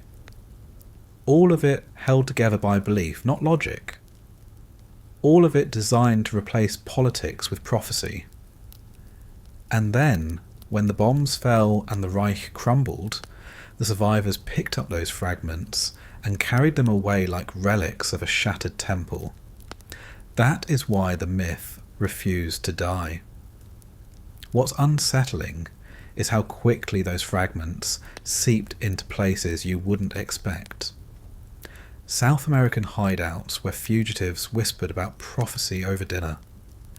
Secret lodges in Europe where runes reappeared in ritual books disguised as folklore studies. Conspiracy magazines in the 1950s that spoke of UFOs and Antarctic bases. Academic works decades later still trying to untangle how much was real and how much was fantasy. The Reich fell, but its occult heart broke apart into shards that scattered everywhere. Some were harmless curiosities, stories told in hushed tones, pulp thrillers written for cheap entertainment. Others became more sinister, feeding neo-Nazi cults, giving symbols and myths to new generations who didn't just see them as history, but as inspiration. That is the danger of myth. It doesn't vanish, it mutates. And if you step back and look at the whole thing, you see why it still fascinates people. It isn't just a war. Wars have happened before. Wars will happen again.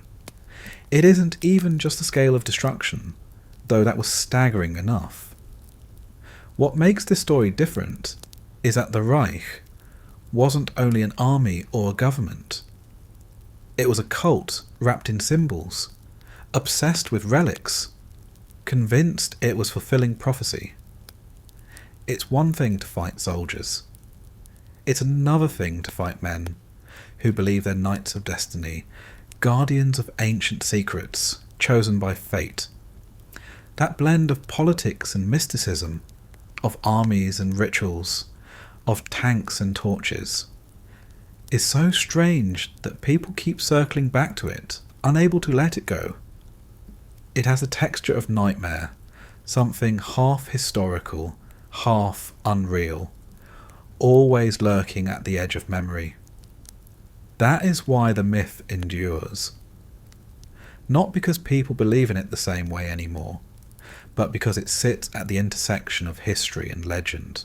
You can't fully dismiss it as fantasy, because too many rituals, expeditions, and symbols were real. But you can't fully accept it as rational history either, because so much of it slipped into superstition, obsession, and delusion. It sits in the uncomfortable space between the two, and that space is exactly where myths live best. Even today, the traces remain.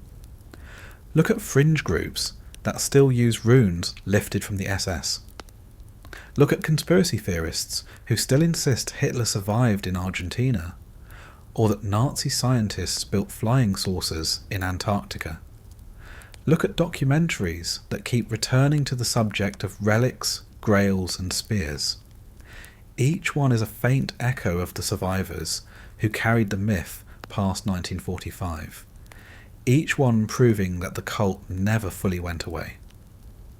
It lingers, just enough to remind us that myths outlive armies. It would be comforting to believe that the story ends in the bunker, that with the last gunshot in Berlin, the dream was over, the cult dissolved, the myth buried, but the truth is less neat. The Reich was destroyed, yes. Its armies surrendered, its leaders died, its cities burned. But the occult dream was designed in such a way that it didn't need a state to survive. It only needed belief. And belief is hard to kill.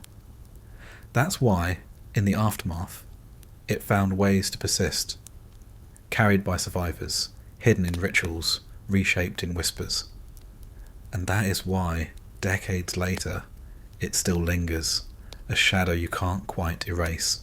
So when you think about the horrifying story of Hitler's occult army, don't just picture tanks with runes painted on their sides, or castles filled with rituals. Picture the aftermath. Picture the men hiding relics in gardens, the women keeping speeches in boxes, the fugitives raising glasses in South America while whispering about destiny, the esotericists drawing runes in notebooks disguised as folklore research. Picture the fragments scattered into every dark corner, waiting to be found. That's the real legacy, not the 1,000-year Reich that ended in rubble. The legacy is the myth that refuses to die. And the strangest part is that the myth isn't confined to the faithful anymore. It has bled outward into popular imagination, into films, novels, games, and endless speculation. Sometimes it's harmless curiosity. Sometimes it's darker. But either way, it shows the same truth. The occult heart of the Reich never really vanished. It lives on, transformed, haunting the edges of memory, reminding us that wars end, but myths endure. The Reich is gone. The banners are gone. The castles are museums. The relic hunts the subject of books and documentaries, the survivors now ghosts themselves. But the story remains. People still whisper about it, still speculate, still find themselves unsettled by the idea that one of the most destructive wars in human history was also fueled by rituals, relics, and prophecy. And as long as people keep whispering, the myth keeps breathing. The occult army is long dead, but its story lives, echoing in every torchlit rally recorded on film, every rune carved into a ring, every conspiracy theory about Antarctica or Argentina. The story survives because it was never just history. It was always myth. And myths don't end. They fade, they fracture, they scatter into fragments, but they keep returning, whispered in the dark, reshaped for new ears. That is what makes them dangerous. That is what makes them unforgettable. And that is why, even now, the story of Hitler's occult army refuses to vanish.